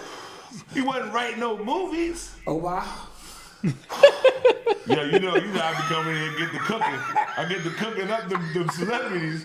They start giving me death threats and all that. They be like, and the brother is wrong. I'm gonna kill you, brother. Listen, I'm just Somebody saying. said, doesn't bankrupt eat bacon? That's funny. When you just like a lot of these guys, like, you gotta ask yourself, if they're at every black shooting, right? Mm-hmm. So that means you gotta have transportation and lodging wherever you go to go be there, right? That's taken care of. But why are you doing that? Who's feeding the cat at home? Yeah. How is the TV being paid and the bills? See, now you're getting into a level of conversation that's gonna make people squirm. Because now you're gonna be talking about where this money is coming from that we act like we don't know where it came from. This abundance of money. So now what I gotta say to you is I gotta tap in to my inner Dick Gregory. Nigga, you crazy? Yo, he be flipping. Nigga, you crazy? I just told you. Nigga, how you gonna ask me something like that? Didn't I just tell you, Omar? When Malcolm said that, Omar, we was not friends. Nigga, you crazy? We later became friends. And then I was there when he almost got killed right the night before. He called me. Nigga, didn't I just tell you? Nigga, I just tell you. Nigga, something wrong with you, nigga. I'm just saying, man, I'll buy it for a couple times, you know what I mean? I'll be like, all right, cool. But then afterwards, I start feeling like, yo, how you do that, son? And see, Omar, this is what gets me in trouble all the time because when I tell people don't put anybody on a pedestal or platform above you because they're no different than you are. And if we really want to see cognitive dissonance, right, that confirmation bias, I can only see what I want to see because my mind is hardwired that way. However, right outside of that bullshit that I see is levels of a conversation that make a lot of people uncomfortable. Sure. Right. But I'm saying, your feelings are only subject to you. Just think about feelings. Your feelings, what you feel, everybody doesn't feel, and they don't have to. What we have to get with is what we can see, hear, smell, and taste. Right? We can agree on those things, right? We might not agree with what it tastes like, but we can agree that it tastes like something that's wet and it ain't dry, right? Right. What you feel, I don't feel. Right. I have no way of feeling what you feel. At all. I don't really know what anxiety is. Like I've had small bouts of anxiety, but that I'm not hardwired for that, right? So I don't know when somebody's like, I'm anxious, and I'm like, why? Like, get over it. Like, what's the problem? Like, okay, you get butterflies for a moment, but you have to be able to control yourself, right? So it's like just like anything. If intruders broke in your house and you had to hide in the closet, are you gonna make noise? Or can you constrain yourself so that you can be all right? Absolutely. You feel me? Some things you just gotta be like, all right, enough. You gotta talk to yourself like, I need to stop crying because they come in this room and hear me weeping, they're gonna blow my head off. Right. You know what I mean? And so, you know, people and their feelings about their icons, I'm sorry, I don't have any apologies for that. Yeah. Now I can understand that, and like I said, I've been one who has just told people, okay, appreciate the attributes of certain individuals and what they've done. I have no problem with that. You did some amazing things. You're not better than me in any shape, way, form, or fashion. And that's not ego, or it is in that sense, but it's saying, so what? So what? You can dribble a basketball better than me. That don't mean when I see you, I need to bow down, open all these fucking doors, bring, sparklers and all of that bullshit that comes with that, especially this society. These young people, money and fame supersedes everything else for them. Well, we've watched that happen. So even with your hip hop, you've watched it deteriorate based on he got the bag. Yeah. Right? He balling. And so now don't complain about Diddy. Because you allowed this is what we call decadence. Decadence, yeah. Right? When the society becomes decadent, where there's no reason for your behavior. It's just out of control just because. Yes. Right? You want to eat. You want to kill all the buffalo just because you can. That's decadent. Right? You engage in all type of hedonism. That's decadence. Yeah. Right? Because it's when like the entire thing of making love or having or copulation is really with the intention of producing something new. Yes. It feels good and we enjoy it and we partake in it. But when you begin to partake in it with all these extra things, it becomes decadent. Yes. Right? Because there's no love in it. There's no rhyme or reason for half that shit. Yeah, and it's a symptom of gluttony, where you can't get enough. And the rich have access to more that's connected to decadence. Yeah. And so they're able to live out the wildest shit that you can think of, where you might just go, that would be crazy to have 9 Hawaiian chicks on an island. And that's nothing for them. That's like, I done did that shit early in life. Yeah, but and this is why you have to have limitations. So it's like anything. I could necessarily watch a murder and enjoy murder, like, Arnold Schwarzenegger killing all of the people. That doesn't mean that I have to do it. Right. I have to be able to understand that I allow him to do it so that I can experience through him, vicariously through him. At a certain point, people, what they get into, like I said, is gluttony, and entitlement and narcissism, that you begin to believe that all of this shit rotates around you. And your need for satisfaction becomes the most paramount thing in the world, that you have to be satisfied. Yes. Right? And so unless you've dealt with discomfort, you can't really respect comfort. Because you have to have had discomfort, and then so that if I slept on the floor and then you'd be like, oh my, you can sleep in the chair, then when I get to the bed, I'm never gonna be like, yo, this bed is hard or too soft. I'm just grateful that I got a bed because I moved up from the floor. Absolutely. If you've only known a feather bed mattress, you cannot compensate. Right. So is that what Diddy's going through now? Of course, because you got to keep going down the rabbit hole. Yeah, they say what the karate movie said, once a bad deed is done, it goes on and on and on. Never stops. Right? So you gotta keep up with it, because the moment, so this is the difference in your villains. The moment your villain starts to have second thoughts, he's gonna lose. Because you signed up for this. Right. When you shook the hands of the devil was like, we're gonna go out all the way out. We crashing out. Yeah. And you didn't read the fine print. Mm-hmm. And so Diddy is very sure that he's read the fine print. Because at where he's at, he could have avoided this if he wanted to. He could have went to Bali. He could have. Mm-hmm. He could have. He could have went to Bali. He could have got on the plane and been like this with Russell, like this, hey, how y'all doing? Namaste. And you wouldn't have been able to do nothing about it. He's playing this role. Because he knows he got something to do with this, because he knows that he shook hands with the devil and this is what he signed up for. So he gonna ride it out. Yeah. You feel me? Okay. All right. Michael, what else we got? Hold on. You're listening to the sounds of Urban X. So Joe Biden approved the use of long-range missiles that we've given to Ukraine against Russia.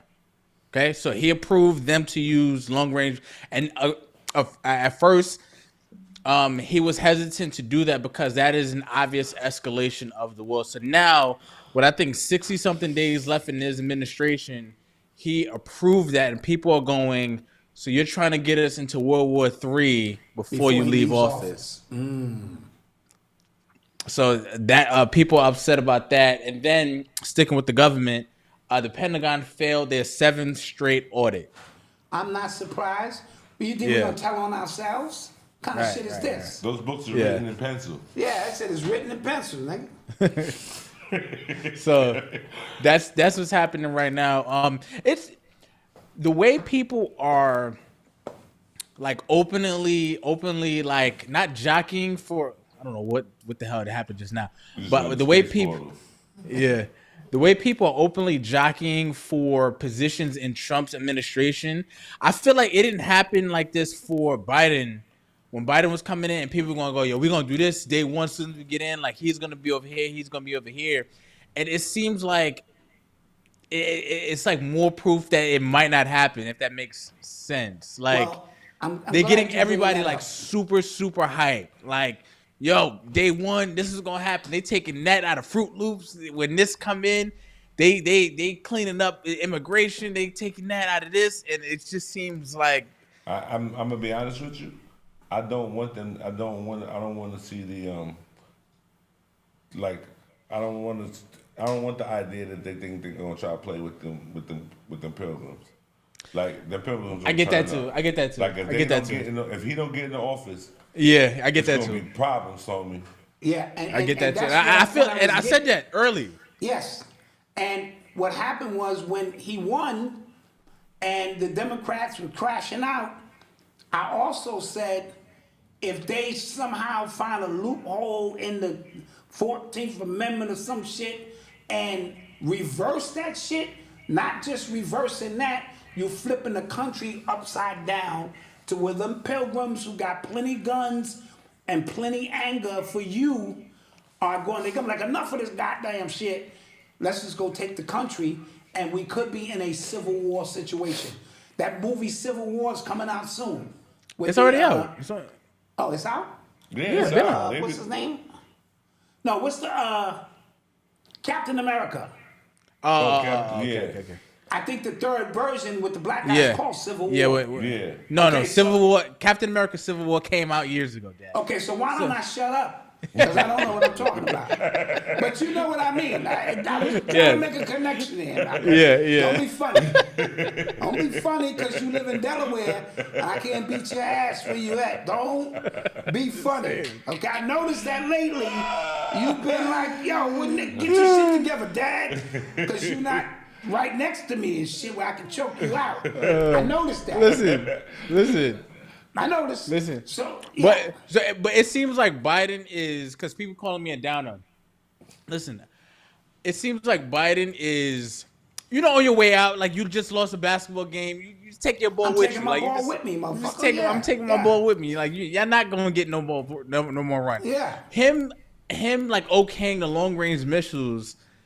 I'm hearing rumors of Putin going, all right, we're about to go to war with NATO now. I don't think they got the manpower right now to do that.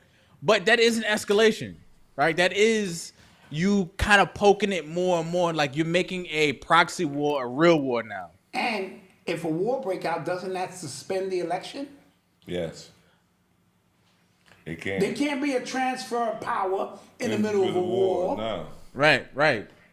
No, and that's what they, so they said they wanted, they was like, he should step down and let Kamala run the rest of it out.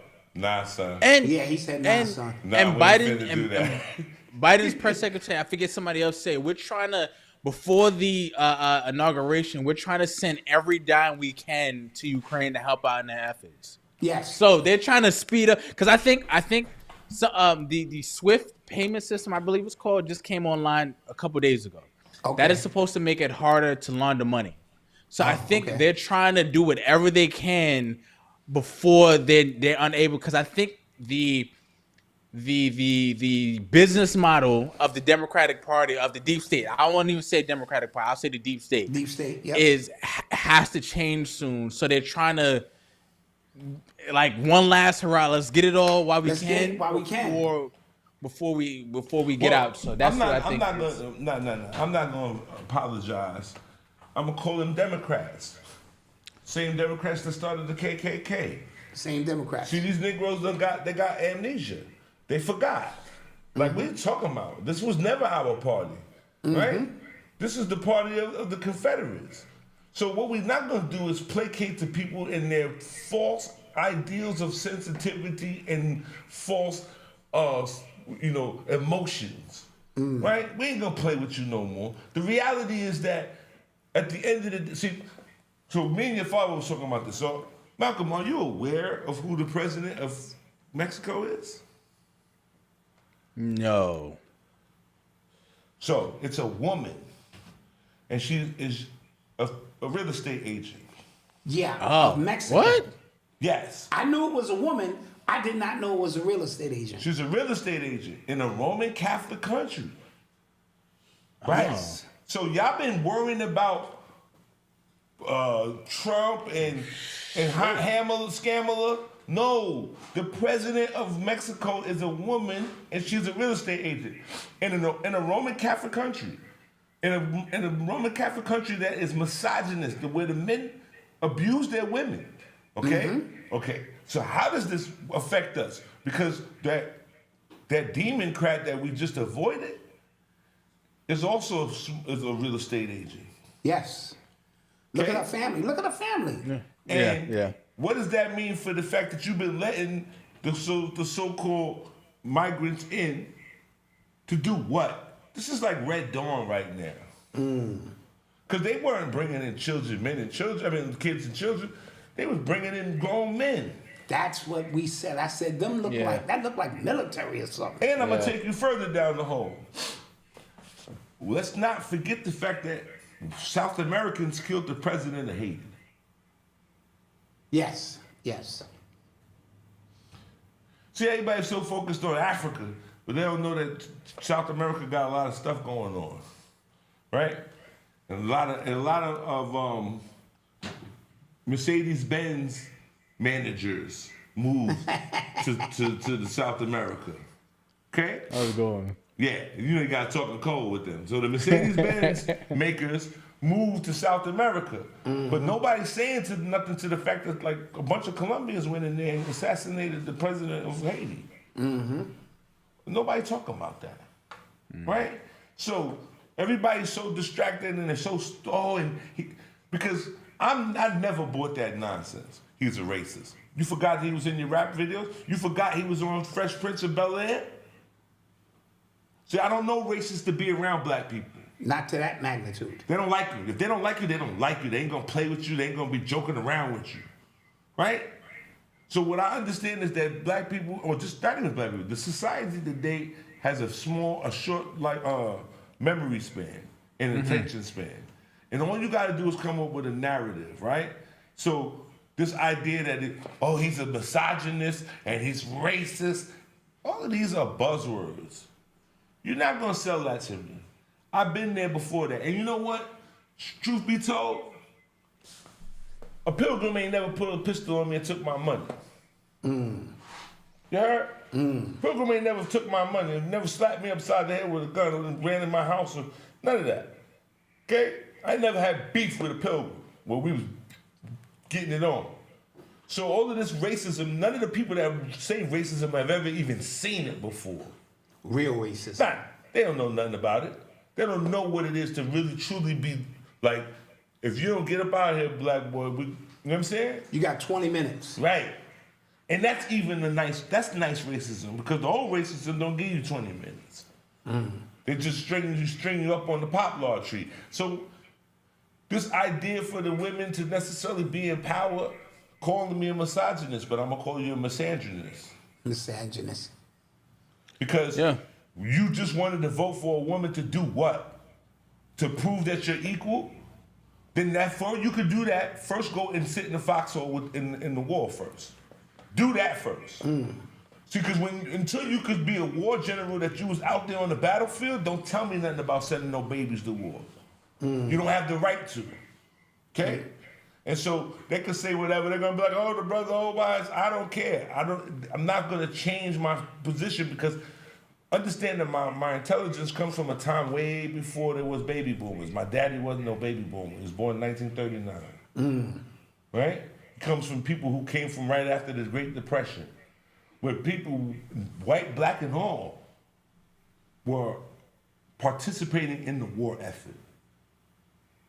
White, black, and everybody. Everybody was bringing in their silver and their scrap metal. You understand? So this idea that, oh yeah, and when they said make America great again, they weren't talking about y'all. Oh, that I already knew. I already knew that. They just got their bag about that. Oh, yeah. When was it ever great? It's great for them when they get money. Feel me? And you need to mind your business, because you're a minority. You're a minority in this country. You're not the majority. You don't have say here. And until you pick up a gun and you start to fight for your stuff, there's nothing to talk about. You better comply. You heard? Because having fights in Alabama and doing all of that, you're only making the bully upset. And when the bully shows up, don't get the crying and singing on Negro spirituals. Straight like that. Straight like that. Don't get the crying and screaming Negro spirituals. Oh, he's such a mean man. No, you keep poking the bear. Those black women that was in there told the white man to take off his MAGA hat. Why would you do that? You wouldn't do that if you was down south in some store and you had to get some gas and it was late at night. You damn sure wouldn't talk to that pilgrim like that. So don't act like when you tough because all these women around and he ain't gonna stop you from him punching you in the mouth. But it's talking about power and really understanding power and how it really works. Respect is only given based on the fact that what I do to you, I know that you can return the favor. Everybody else, I show compassion. But that's what war is about. Exactly. I don't attack you because I know you have the same capacity to attack me. Power respects power. Now, with that being said, the words he expressed here are those of Obama. Obama only. Yeah. Don't be the boycott Doc. We had Urban X does not profound all that shit. No, but what I'm saying is this. I've often said, we think for some reason, now we the shit, we black, we even niggas. But when you look at the numbers, it's not even close of who we are in this country. And if we had a country filled with nothing but black people, and let's say it's 500 million of us, and 20 million white people come in, they're gonna do what the fuck we tell them to do. It's just that simple. They can fight for their little rights and put on, but at the end of the day, when I used to go to the back of the subway, I went to Samuel Gompers High School. We came up on the back of 125th Street. You cleared the fuck out. I don't care what school you went to, because you knew when we came up them steps, we was exuding power. And when we came out there, you were a little scattered, because it was only 2 or 3 of you, it was 50 of us. Right. My freshman class, no exaggeration, I came into Gompers as a freshman. They got freshman day. I came in 35 deep of dudes from my block. We all went to the same school, all of us. Right. And we was like, freshmen what? Y'all gonna do what? Right. To who? Power. Not to us. Power. And we came in with power, and we exuded that power until the day I left. And so understanding that, but for black people, you know, I get it. No, we get a wake up call on the true impact on the true numbers when elections happen. When like and I talk about it all the time because people get mad when like a new product comes out and they test it with black people, and then black people make it hot, and then they immediately go to the white people, and then that's where they make all their money, and that's when like they kind of like blow up that way, right? And people go, "What the hell?" I'm just like, yo, if you try to make all your money with just black people, and you're trying to compete with whoever, you're gonna lose.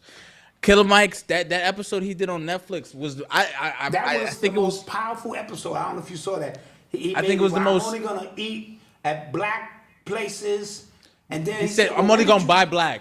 Yeah, buy That's black. it. And they was like, "Well, where you get the steak from?" No, I saw it. Yeah, I saw it. I just got my own issues with the South trying to shove on RBG down my throat. That's a whole nother conversation. Okay. No.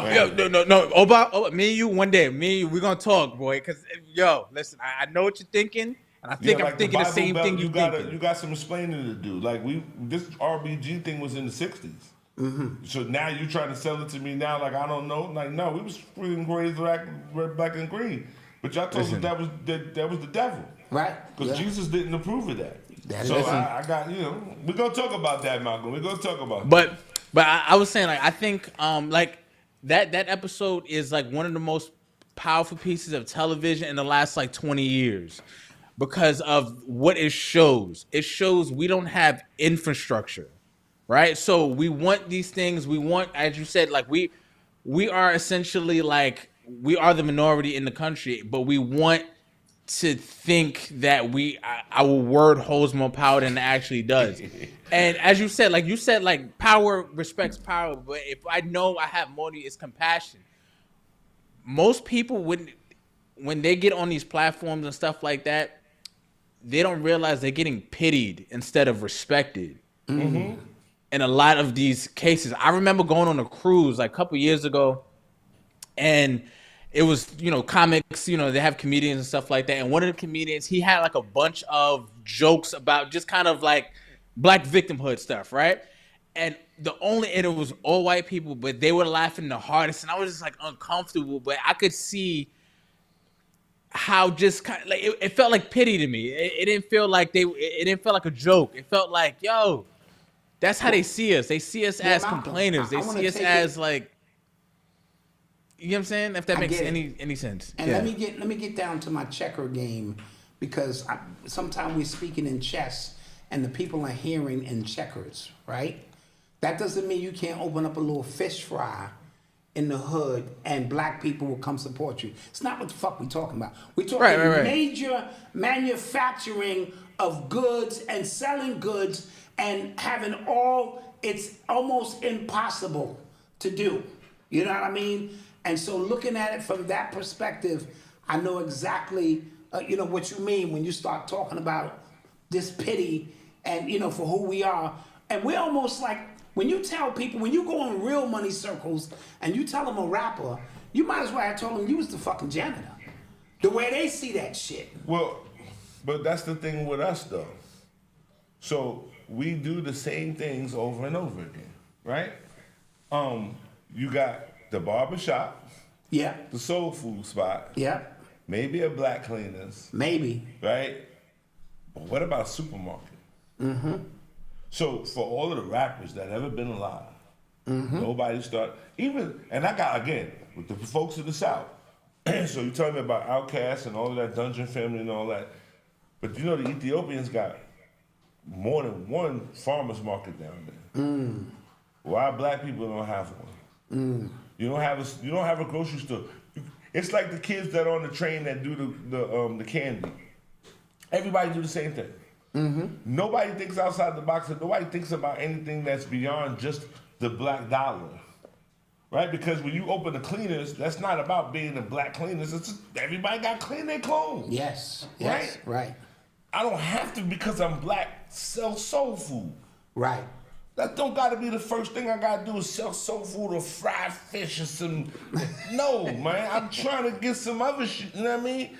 Because Mexicans ain't got no problem making Chinese food on pizza. Oh, they do that shit all the time. They make pizza. They ain't never been to Milan. Yeah. Right? There's a black like Chinese store in Philly. I gotta try. I see pictures. Yeah. I gotta experience that. My thing is that we don't step outside of the box. And for all of our rappers and all that, I mean, you would think that y'all could put some money together and have a change, a franchise or something outside of just food, Wingstop or whatever. Right. You know what I'm saying? And that's just really you putting your money on some shit that was already rolling. But what do our community need?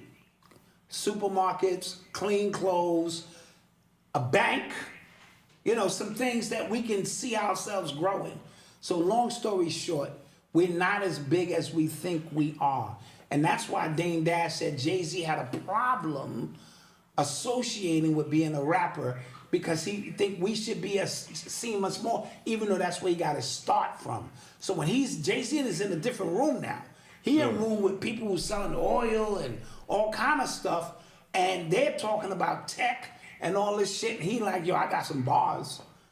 And they like, nigga, you might as well be the janitor. That's a fact. That's a fact. So, something to think about. Yeah. You are tuned into the sounds of Urban X. Let's get to some more stuff. And then we'll take another commercial break. Yeah. Beyonce, she is performing on the Christmas halftime show that's being held on Netflix. Is that something new? Yeah. Christmas what NFL game? Halftime show in football? Yeah. First, there was no Christmas games. Right. Until last year. The NBA used to have Christmas Day. Mm-hmm. NFL had Thanksgiving, and we was good on that. The NFL not playing no more. They coming for everything now. Yeah. They like, yo, we on Thanksgiving, Christmas, New Year's. And the spring, because we got the XFL now. Right. Summertime, these motherfuckers got the XFL. Well, I think Beyonce kind of messed up her fame with that with the politics. With the shit she just did. Yeah, I mean, my entertainers have no business in politics. Really talk. You dribble, ball, you sing a song. I don't care what you think. It's just like everybody else. What I don't like, again, we back to the fascism. They gonna tell you that you can tell whether or not I voted or not. That's crazy. Yeah, I don't like that either. That's crazy. It's crazy. Again, what does that have to? First of all, again, all these things that have been going on in this last election are not. It's not etiquette. It was always you do not speak about religion and politics at the table. To anybody, right? That's your business. Who I vote for is none of your business. Right. It's not even to be talked about. Right? Unless we're all in the same organization trying to make change, I do not need to let you know what my politics are. That is correct. Right? And so we've gotten way out of line in terms of etiquette as a society where you're doing things that's none of your business. And now you're going to tell me that you could post whether or not I voted or not. Right. So what about those people that can't vote? Mm-hmm. What about those people that lost their voting rights? And how about this? What about if you did it with the voting? What if I don't take the jibbity jab? And now you got all my information Exactly. This is what I'm saying. Of who took the jibbity jab. Yeah. And so this is slowly becoming fascist. If you don't pay attention, they're gonna start they're taking away your rights, and they're doing it in the name of convenience. Mm-hmm. Right? Oh, it's convenient. It just makes it easier. Well, that's like, for instance, I'll tell you. So I'm in the South, right? I go into one of them big gasoline stations, racetrack, or well, I don't want to say it. Mm-hmm. I go in one of them spots. And let me get a pack of cigarettes. Now, you could visibly see that I have gray hair on my face. Right? I didn't put no powder. This ain't no Little Rascals skit. I'm going to get me a pack of cigarettes. They're like, let me see your ID. I'm like, why? They're like, oh, we have to scan it. So I'm like, why do you need to scan it? So the lady tells me if your license is suspended or expired, then you can't buy cigarettes. What? I'm like, yo, but they scan in the back of it. So understand that, what if that information goes to the doctor or the life insurance company when I try to go apply for life insurance? Absolutely. Because you're going to tell me how many cigarettes I smoke.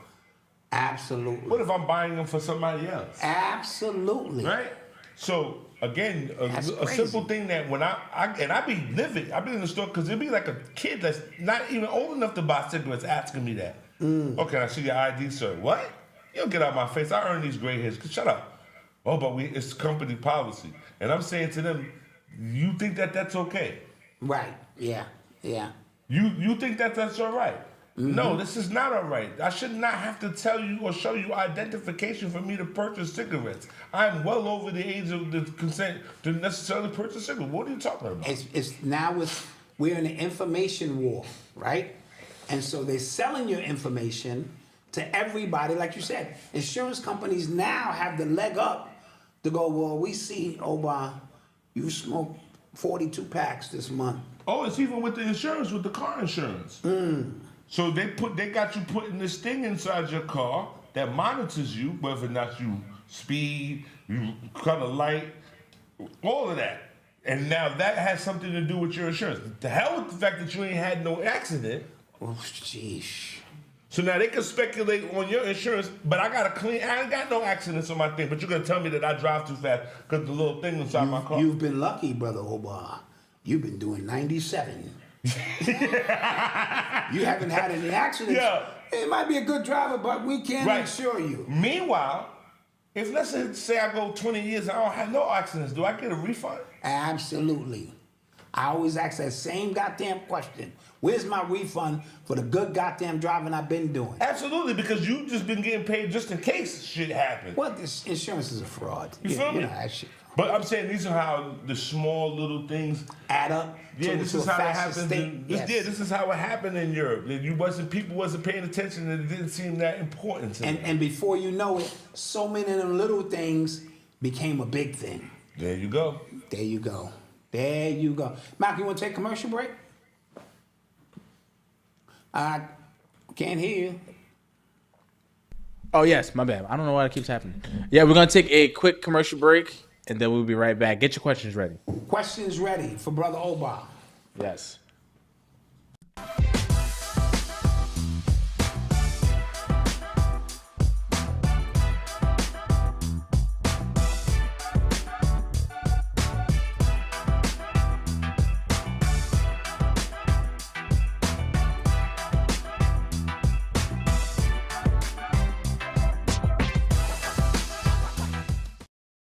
What's good? It's Malcolm, and it's the artist formerly known as the Black Dad. We're here with you guys in the building to talk to you about why you need to join the Urban X membership. In our membership, you have exclusive content taught by me and Brother Malcolm. You have exclusive interviews. You have exclusive lectures and all-time classic lectures by me, the Black Dot. We also are heavily focused on community as well. So that's why every Sunday, 9 a.m. Eastern, we have our Sunday morning meetups where we meet with everybody in our membership when we talk about things not just important to us, but to you guys as well.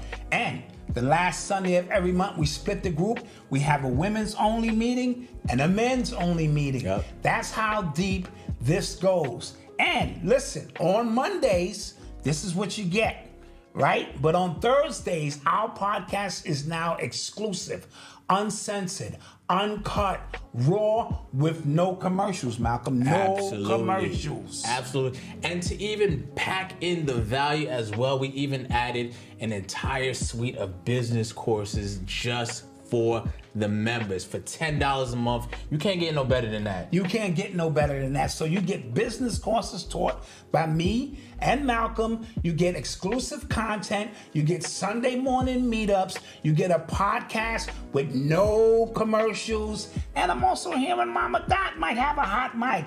I don't know. So we can't reach us yet for that. Listen, go to urbanx.nyc today to join. You will not regret it. All right? Peace. And we are back. Thank you guys for joining us. Don't forget to join the Urban X membership at urbanx.nyc. If you're just joining us, we have some announcements at the top of the show. We're starting our Wisdom Wednesday segment in December. Every Wednesday, we're going to have a new teacher asking, Q&A For 1 hour, we got Phil Valentine, Red Pill, Brother Obas here, Ascending Infinite Goddess, KT the Arch Degree. We got me, Black Dot, Mama Dot as well for some Wednesdays as well. So those are only for members. And starting December 1, we are doing our Power 90 meetup, right? So every single Power morning 30. at Power 30, shit, yeah. So every single morning at 7 a.m., we're meeting live with you guys in the membership for the 3 R's: restore, refocus, and restart, so we can go into the new year 2025 with some momentum. We're not starting on January 1st to be new people. We are running in with trying to change some habits, change our mindset, and refocus on things that are important. So that starts December 1st, and it is only for members. Yet again, and to join the membership is urbanx.nyc, right? $10 a month or $100 for the entire year. You get access to everything. That stuff, we got hours upon hours of content in the membership as well, courses and stuff like that, a private community Roblox section. More than that. Yeah. It's amazing. It's amazing. Go in there, check it out. And for right now, we have a promotion to get 7 days free before you join. Right? That's going to end on by December 1, man. I can't continue to give you free looks. Yeah, a little peek behind the curtain. They spend money on Roblox. Yeah, I'm giving you. They spend money on Apple Pay, Apple this and music that. Nah, they could spend some money with the Urban X family. Come on. Yeah, and right now in the membership, Ani Asoro just did a geometria breakdown on Kamala and the whole election, and it is phenomenal. Yes. Again, yes, go check it out. Only. And if you're complaining about the echo, that means you ain't sent no money. Money. You know what I'm talking about? Yes. And so we want to throw that out there. Tomorrow is the 19th of November, and it's supposed to be when Pluto enters into Aquarius. Don't look at me like that, Oba. Don't do that. Don't do that, Oba. I know that shit you're talking. And it's supposed to be the beginning of the age of Aquarius. And it's Odyssey's birthday. And it's my daughter's birthday. Now that's, And it's Odyssey's birthday. That's real. Members only. Yeah. And it's Odyssey's birthday. Odyssey's birthday. That's the real holiday. But yes.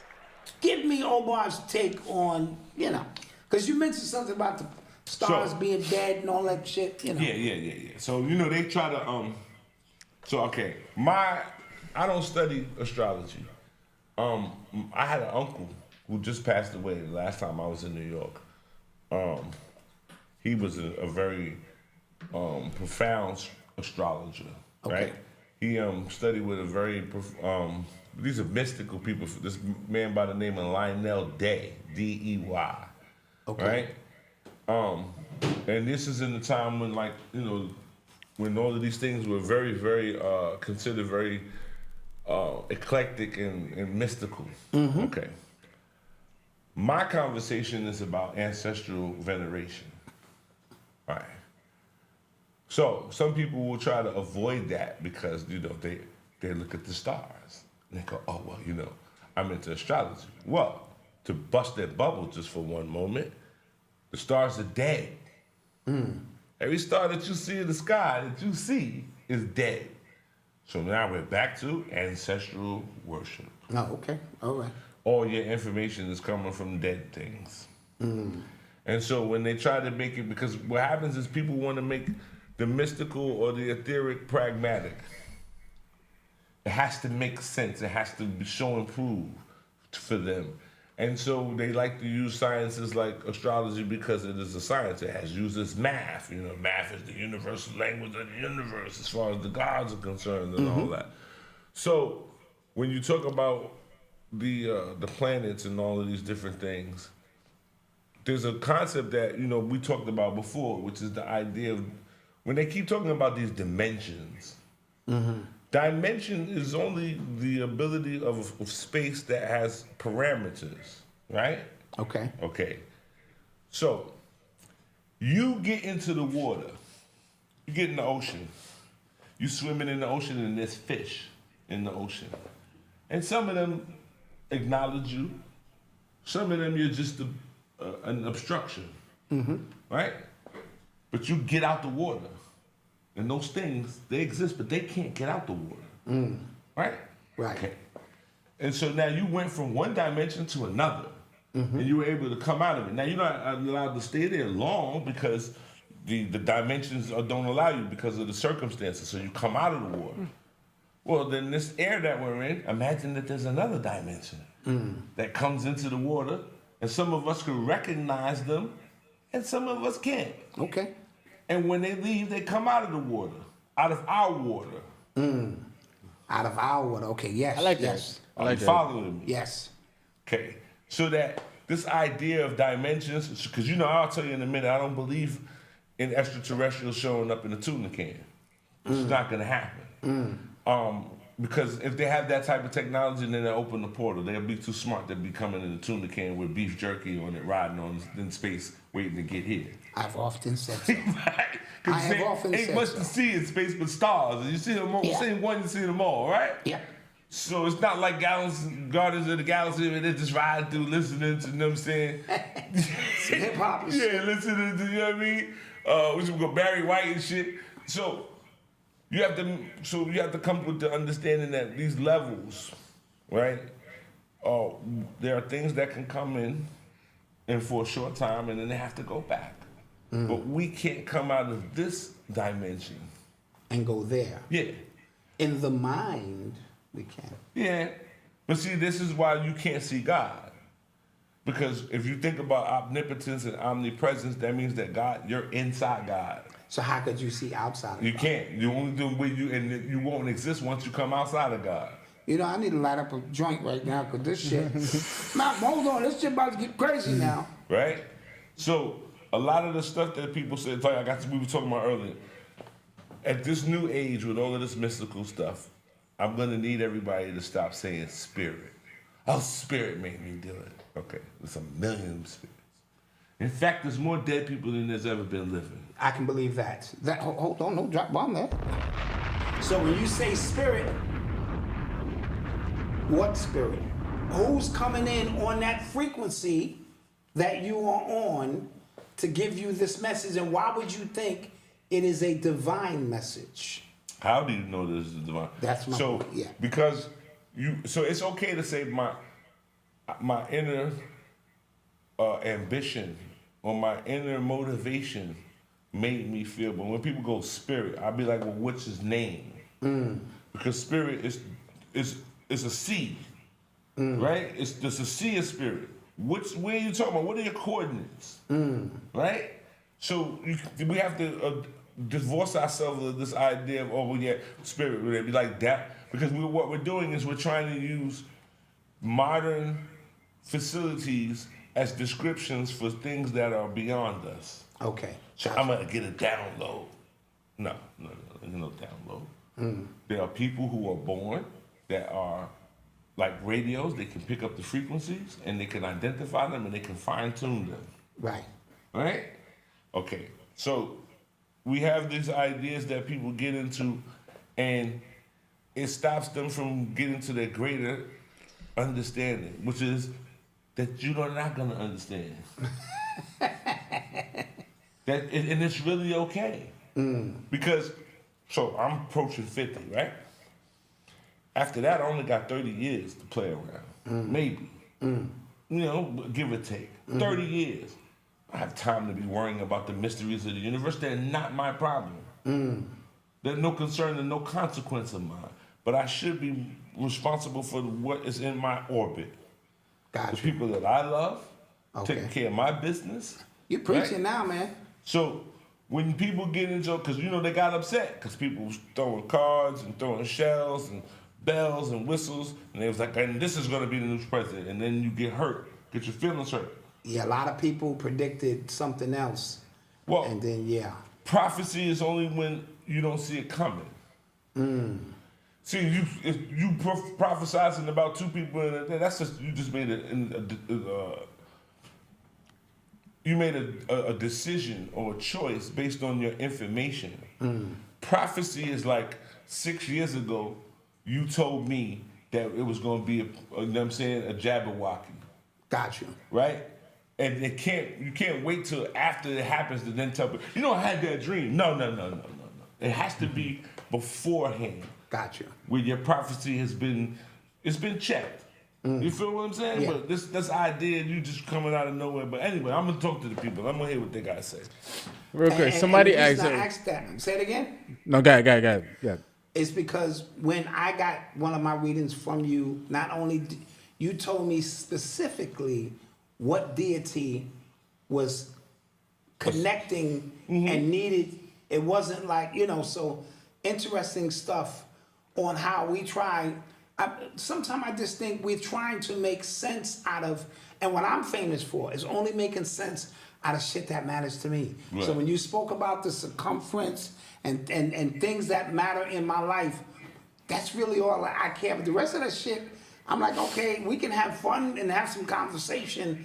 And so that's interesting. Malcolm, somebody asked a question? Oh, yeah. I lost it. All right, well, this is another question. It's not about spirits and stuff, but okay. That was before we even get to that. I like Brother Oba's analogy about the water and jumping out. That was really, really cool to think about. Somebody asked, what's your thoughts on New York becoming the owner of Dame Dash's 33% stake in Rockefeller? New York? Yeah. The state of New York? I think the state bought it, yeah. For $1 million. I didn't know that. Okay. Well, that goes into the whole thing about music right now and what they're using it for. Music is... So the music that they're selling right now is jingle music. It's like when Jamie Foxx had the show when he used to work with the thing and they was making the jingles and stuff like that. Yeah. They're using the music to license it out for everything. Right. And it's a good look for them because it becomes the soundtrack of New York that they want to sell. And it's called Rockefeller. Yeah, which is who was a governor of New York. So it's looking at the symbology of that and having all of that tied in, it sort of makes sense, in my opinion, I pray for Dame. He got a bad deal. And I think he should have taken some more time to go lick his wounds. I think that whole Harlem thing makes him have to step out there and be like, well, I got to start to say something. But I think he really needed to lick his wounds and focus on his spirituality and all that kind of stuff and his health. Because he kind of was the sacrificial lamb out of all of them. Jake, they ain't unhealthy. Biggs ain't unhealthy, right? But he's not well. He's taking a toll. That all of that touring and all of that arguing took a toll on his body now. And Jay-Z's not the type of person, I don't know, but it doesn't seem like he's the type of person to be compassionate enough to necessarily pick Dame up. No. You feel me? I think he's waiting for Dame's demise. You know what I mean? And I think, and it's really unfortunate because for all of that stuff on both sides, that pure player stuff that they talked about, for them to allow a woman to come and separate that conglomerate is like, but that's the story of it all, bro. It's either it really is like the story it's in the mob. They talk about the Omerta and Code of Silence, but they all rats, right? But she's not back then. She was like right now. So you talk about like when they talk about, remember we said that there was a thing with Nicky Barnes, right? And they said, oh, he's a snitch. No, he's not. He gave you some rules. He said, don't do this, don't do that, don't do this. So if you do those things, the contract is null and void. All bets are off the table after that. Yeah. Because we have collectively agreed upon these bylaws. Yeah. Which are, don't sleep with somebody else's woman because it's going to cause problems. It's definitely going to cause problems. You feel me? Yeah. So, and we know this. Manolo was supposed to tell Tony so that they could duke it out. Right. You like my sister? I love your sister, man. I can't help it. She came on to me. We're going to have to fight. But for him to find out the way he did, that's why he shot me. I'm looking for you, and it's beef. And I need you, we got beef in the streets. And you in here with my sister? Out of all people. Come on, son. No. Every time I rewatch it, I'm like, he earned that. He earned that early in the movie. He earned that for the setup. You knew she was coming on to you. Yeah. You're supposed to tell Tony. Yep. We could duke it out. Yeah. Tony be upset. Let her have her way with Tony. Tony, I love him. It's your best friend. It's the best thing. But when you do things behind people's back, it makes people feel like that you are doing or making fun of them, that you're laughing at them. Feel me? Next question. Next question. Somebody should. Hold on. Thank you, Sister Clay. Thank you for everybody who was sending super chats. We didn't get to them, but thank you. What do you think about Gene Deal saying Diddy did a bird sacrifice to get out of the Sean case? You think it's a ploy to incite Christian fascism? What? That's true. It's true. So if you pay attention, during the whole Sean thing, there was a moment when right before he won, when he beat his case, he had his head shaved. He had like a low Caesar. He had on a cream suit. He had just got initiated. So right after that is when he started the white parties. So I think that people were unaware that in those parties, he probably had some stuff going on downstairs. Yes. And everybody else was on top dancing in the white, but he was doing ritual. Okay? That's a fact. Oh. I can believe that. That just blew my mind. The image he has on his back, they said is a deity to protect gay people and kids or something. What's the name of that deity on his, that he got tattooed on his back? Somebody in the comment section. What's the saint? It's a saint. It probably, that could very well be too. Somebody will tell me the name of that saint, because I wanted to ask you about that. And and then there's a dude he used to rock with. Yeah, you got it? Oh. It's Ezra Diddy. Ezra Dentor? You talking about James Cruz? Urzeli. That was the name of Urzeli. That's Vodun. Okay. That's Vodun. That is the equivalent of Oshun, right? Urzeli is about, but in their society, she takes on the gay men and all that. She gives them a place for refuge and things of that nature, particularly. But I'm not, because that's not my culture. So I don't want to speak too much, and you know what I mean. I don't want to violate because I might be seeing something superficial from the outside, and it might be a little bit way more bigger than that. So I'm not going to. You know what I mean? That. I respect what they do. They don't do what we do, but it's very similar. It's a cousin to it. But I don't have the, you know what I'm saying, the right to speak on what they do. I appreciate that. That is interesting. But the white suit shit is very interesting. No, that blew my mind. That blew my mind. You can go back and look and check it out. Mm-hmm. You know what I mean? And Sean was kind of cursed in the first place because somebody from my community, one of their children was in the car accident with him. And he didn't look out on the cookout like he was supposed to. And so bad luck fell upon him. Got you. Now, that doesn't go take away from the fact that I think that he's a plant and always has been a plant. Oh, you think he was a plant? Yeah, you don't just come from being a rapper to all of a sudden come out of prison and all of a sudden you're talking like Obama. Yeah, that is kind of. You don't it like. So do you think he became a plant while he was in jail, or before he got in the game? He said before he said like he's always been a plant. Yeah, he's like I have a suspicion about certain people about in their backgrounds. So, like they keep trying to push this idea that, everybody come from the ghetto and nobody had a father and all of these things, but his dad is a politician. Right. Right? And so you on the record talk about what's the name, Nicky Barnes for making me with my mom in the back of a drop. Like, who says that? Like, what are you talking about? So you look at him and you was in prison and now you're the prime minister of Belize? Prime minister. Nah, son. That's right. suspicious anyway. Yo, we one day we're gonna have a talk with a lot of these people who nobody could really, really vouch for. Like they come out of nowhere. Yeah, they just show up. Yeah, like you were like, where'd nobody you know who these people. You like you said, the KRS-One. You just show up into some. Oh, you just threw me. You waited till the bus got right up on me and threw me up. Nah, but you said something to me that was profound. Where did it come from? Yeah. You from Brooklyn? You show up in a shelter in the Bronx? Yeah, it's a little weird. And I personally, and KRS-One is my guy. I don't know nobody who know him, who went to school with him. I don't see no old school pictures of him at any schools in the Bronx. That's just me. You know what I mean? And so where did he come from? And you know, what position is he playing? Well, more importantly, why was your partner and your DJ assassinated? Well, that's a whole nother conversation.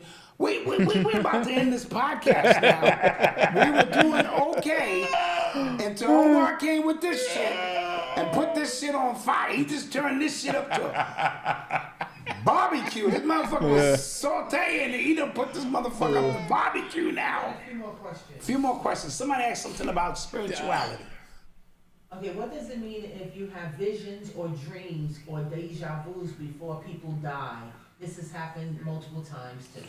Then it means that they're trying to get your attention. That this energy, this frequency, this track is trying to get your attention to that. In the future, you'll be able to at least be prepared, right? So it's like some things you can't stop, right? So I tell people all the time, this is my quote, because they be running around with my quotes and stuff. I can't stop it from raining, but I tell you, get your umbrella, right? So that you could be prepared for what is coming up ahead. There's some things you can't stop. Right. Can't stop that. I can't stop the person from dying, but I can tell you, go press your funeral dress. And get your cries out and go see the person before they go so that you can get those questions answered. Gotcha. Feel me? So that's what they need to do. They need to take what they need to do is figure out what are the symptoms or the signs that come around before these things happen, because there's other things that are happening before they just actually get the vision or the dream. Okay, gotcha. And they need to pay more attention to that. Certainly. Yes. What else? All right. Brother Omar, how can you tell which ancestors are here to help you with your journey? So this is why we have so we gotta go get the book, A Glass of Water and a Candle, right? So you could find your community of spiritual people that will assist you in looking at things for yourself, right? What happens is with other spiritualists, because you have to have something to discern between your imagination and what is real. Okay. Right? So if I have the idea in my mind and I don't speak it to you, I think to myself, you know what? I feel like I'm attached to a Japanese family. And then I go to one of these spiritual things and the person be like, yo, I see a samurai or a geisha girl next to you. What is that about? Oh, really? So now I understand that what I heard in my head has confirmation, it has legitimacy from outside influence, from outside perspective. Right, confirmation. Yeah. Absolutely, so that I'm not just running off of what I think. There's been someone to co-sign this imaginative idea that now it's not an imaginative idea, it's actually a signal. Gotcha. Last question, from First Name Last. Somebody asked, and I'll ask it to everybody: was Cat Williams necessary for this year? No, I didn't think so. I don't think he's necessary. I always go back to when it first dropped. My mind wasn't blown because I've always just kind of been privy to that kind of information.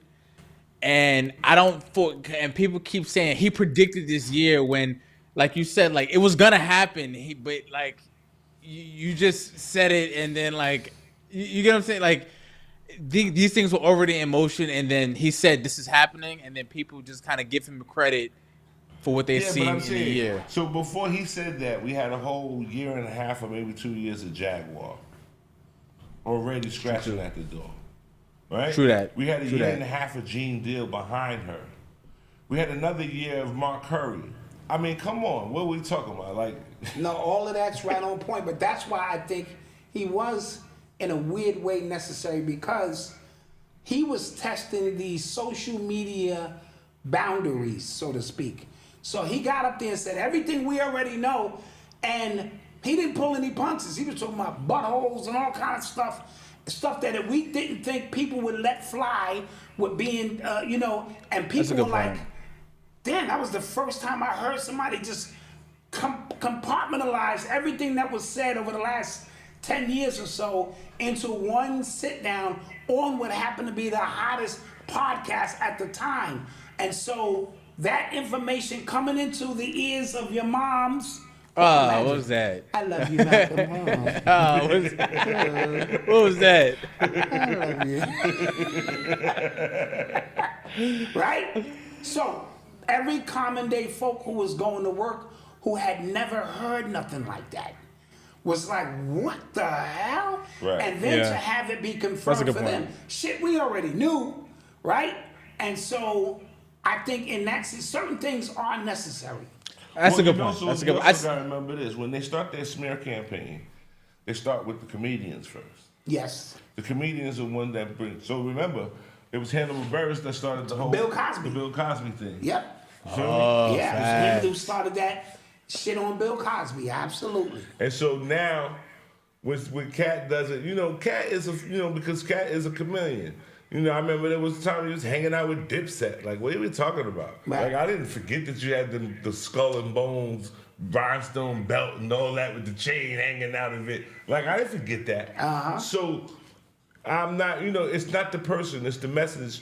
But we've already been, listen. If you have been in New York City and you've been awake, you heard the stories about P. Diddy since the 90s. That is a fact. Since the 90s. That is a fact. Right? Yeah. It's not hard to put one and one together. He was a dancer. Mm-hmm. A dancer. He's a background dancer, right? And he's been around and he's had tragedies before. We got the City College thing. Yes. You know what I mean? Just about every rapper that's ever been signed to him is dead and in the grave. Take that. Right? So, I don't know what the allure is. That everybody's just like, but it's the millennials because they missed it. Yeah. And so they're trying to catch up and it's reselling all of this to them. You know what I mean? agree. That's a good point. And with that being said, Malcolm. With that being said, guys, we appreciate you. This was a special edition of the Urban X podcast. We had Brother Oba in the building. Yes, and those that don't like me, please don't blame Urban X. Be nice to Urban X. If you don't like me, send your hate someplace else. This nigga Oba done threw me under the fucking bus tonight. He done talked about Dick Gregory. Dick motherfucker. He done, man. But I start whole revolutions. Because when I was talking about your man, they was mad at me, and now they got whole things that they be going into his whole life story, the whole right or wrong, Malcolm. Yeah, no, he's right. The first one, it was like I dropped that penny in that well. Yeah. It was like, oh my God, we're gonna kill him anyway. That's true. Whatever my thoughts are not expressed and not the same ideas of the Urban X family. So don't you hate on them. And he gotta be saying some crazy shit for Black Dot to be like. Yeah, because Black Guy got he got the tinfoil whole closet. He got different tinfoil statements and not. Nah, son. We're a family show. I come in with I'm gonna get you sucker tinfoil hat with the midget in the side of the hat. Like, share, subscribe. Join the membership. Hold on, where can you be reached? Oh, you could check Omidina Productions at gmail.com. That's where you line up for the readers. We finished the election protection. You know who the president is, right? But if we got Omidina Productions at Gmail, Ekun Severin, Omidina Productions on Instagram. And we do like a Friday night. I've been falling off because I've been traveling, but we do like a Friday night. I go live on YouTube and say whatever I want to say. So if you're about that life, or if you just want to hear something to get you riled up to hate me, come on down and listen to me on Friday. And on Wednesdays, we have one Wednesday out of the month. You can ask them anything you want, and it'll be uncensored because we won't be on YouTube. Facts. So come on and get it. Yeah. All right, guys. Peace. Peace. Peace.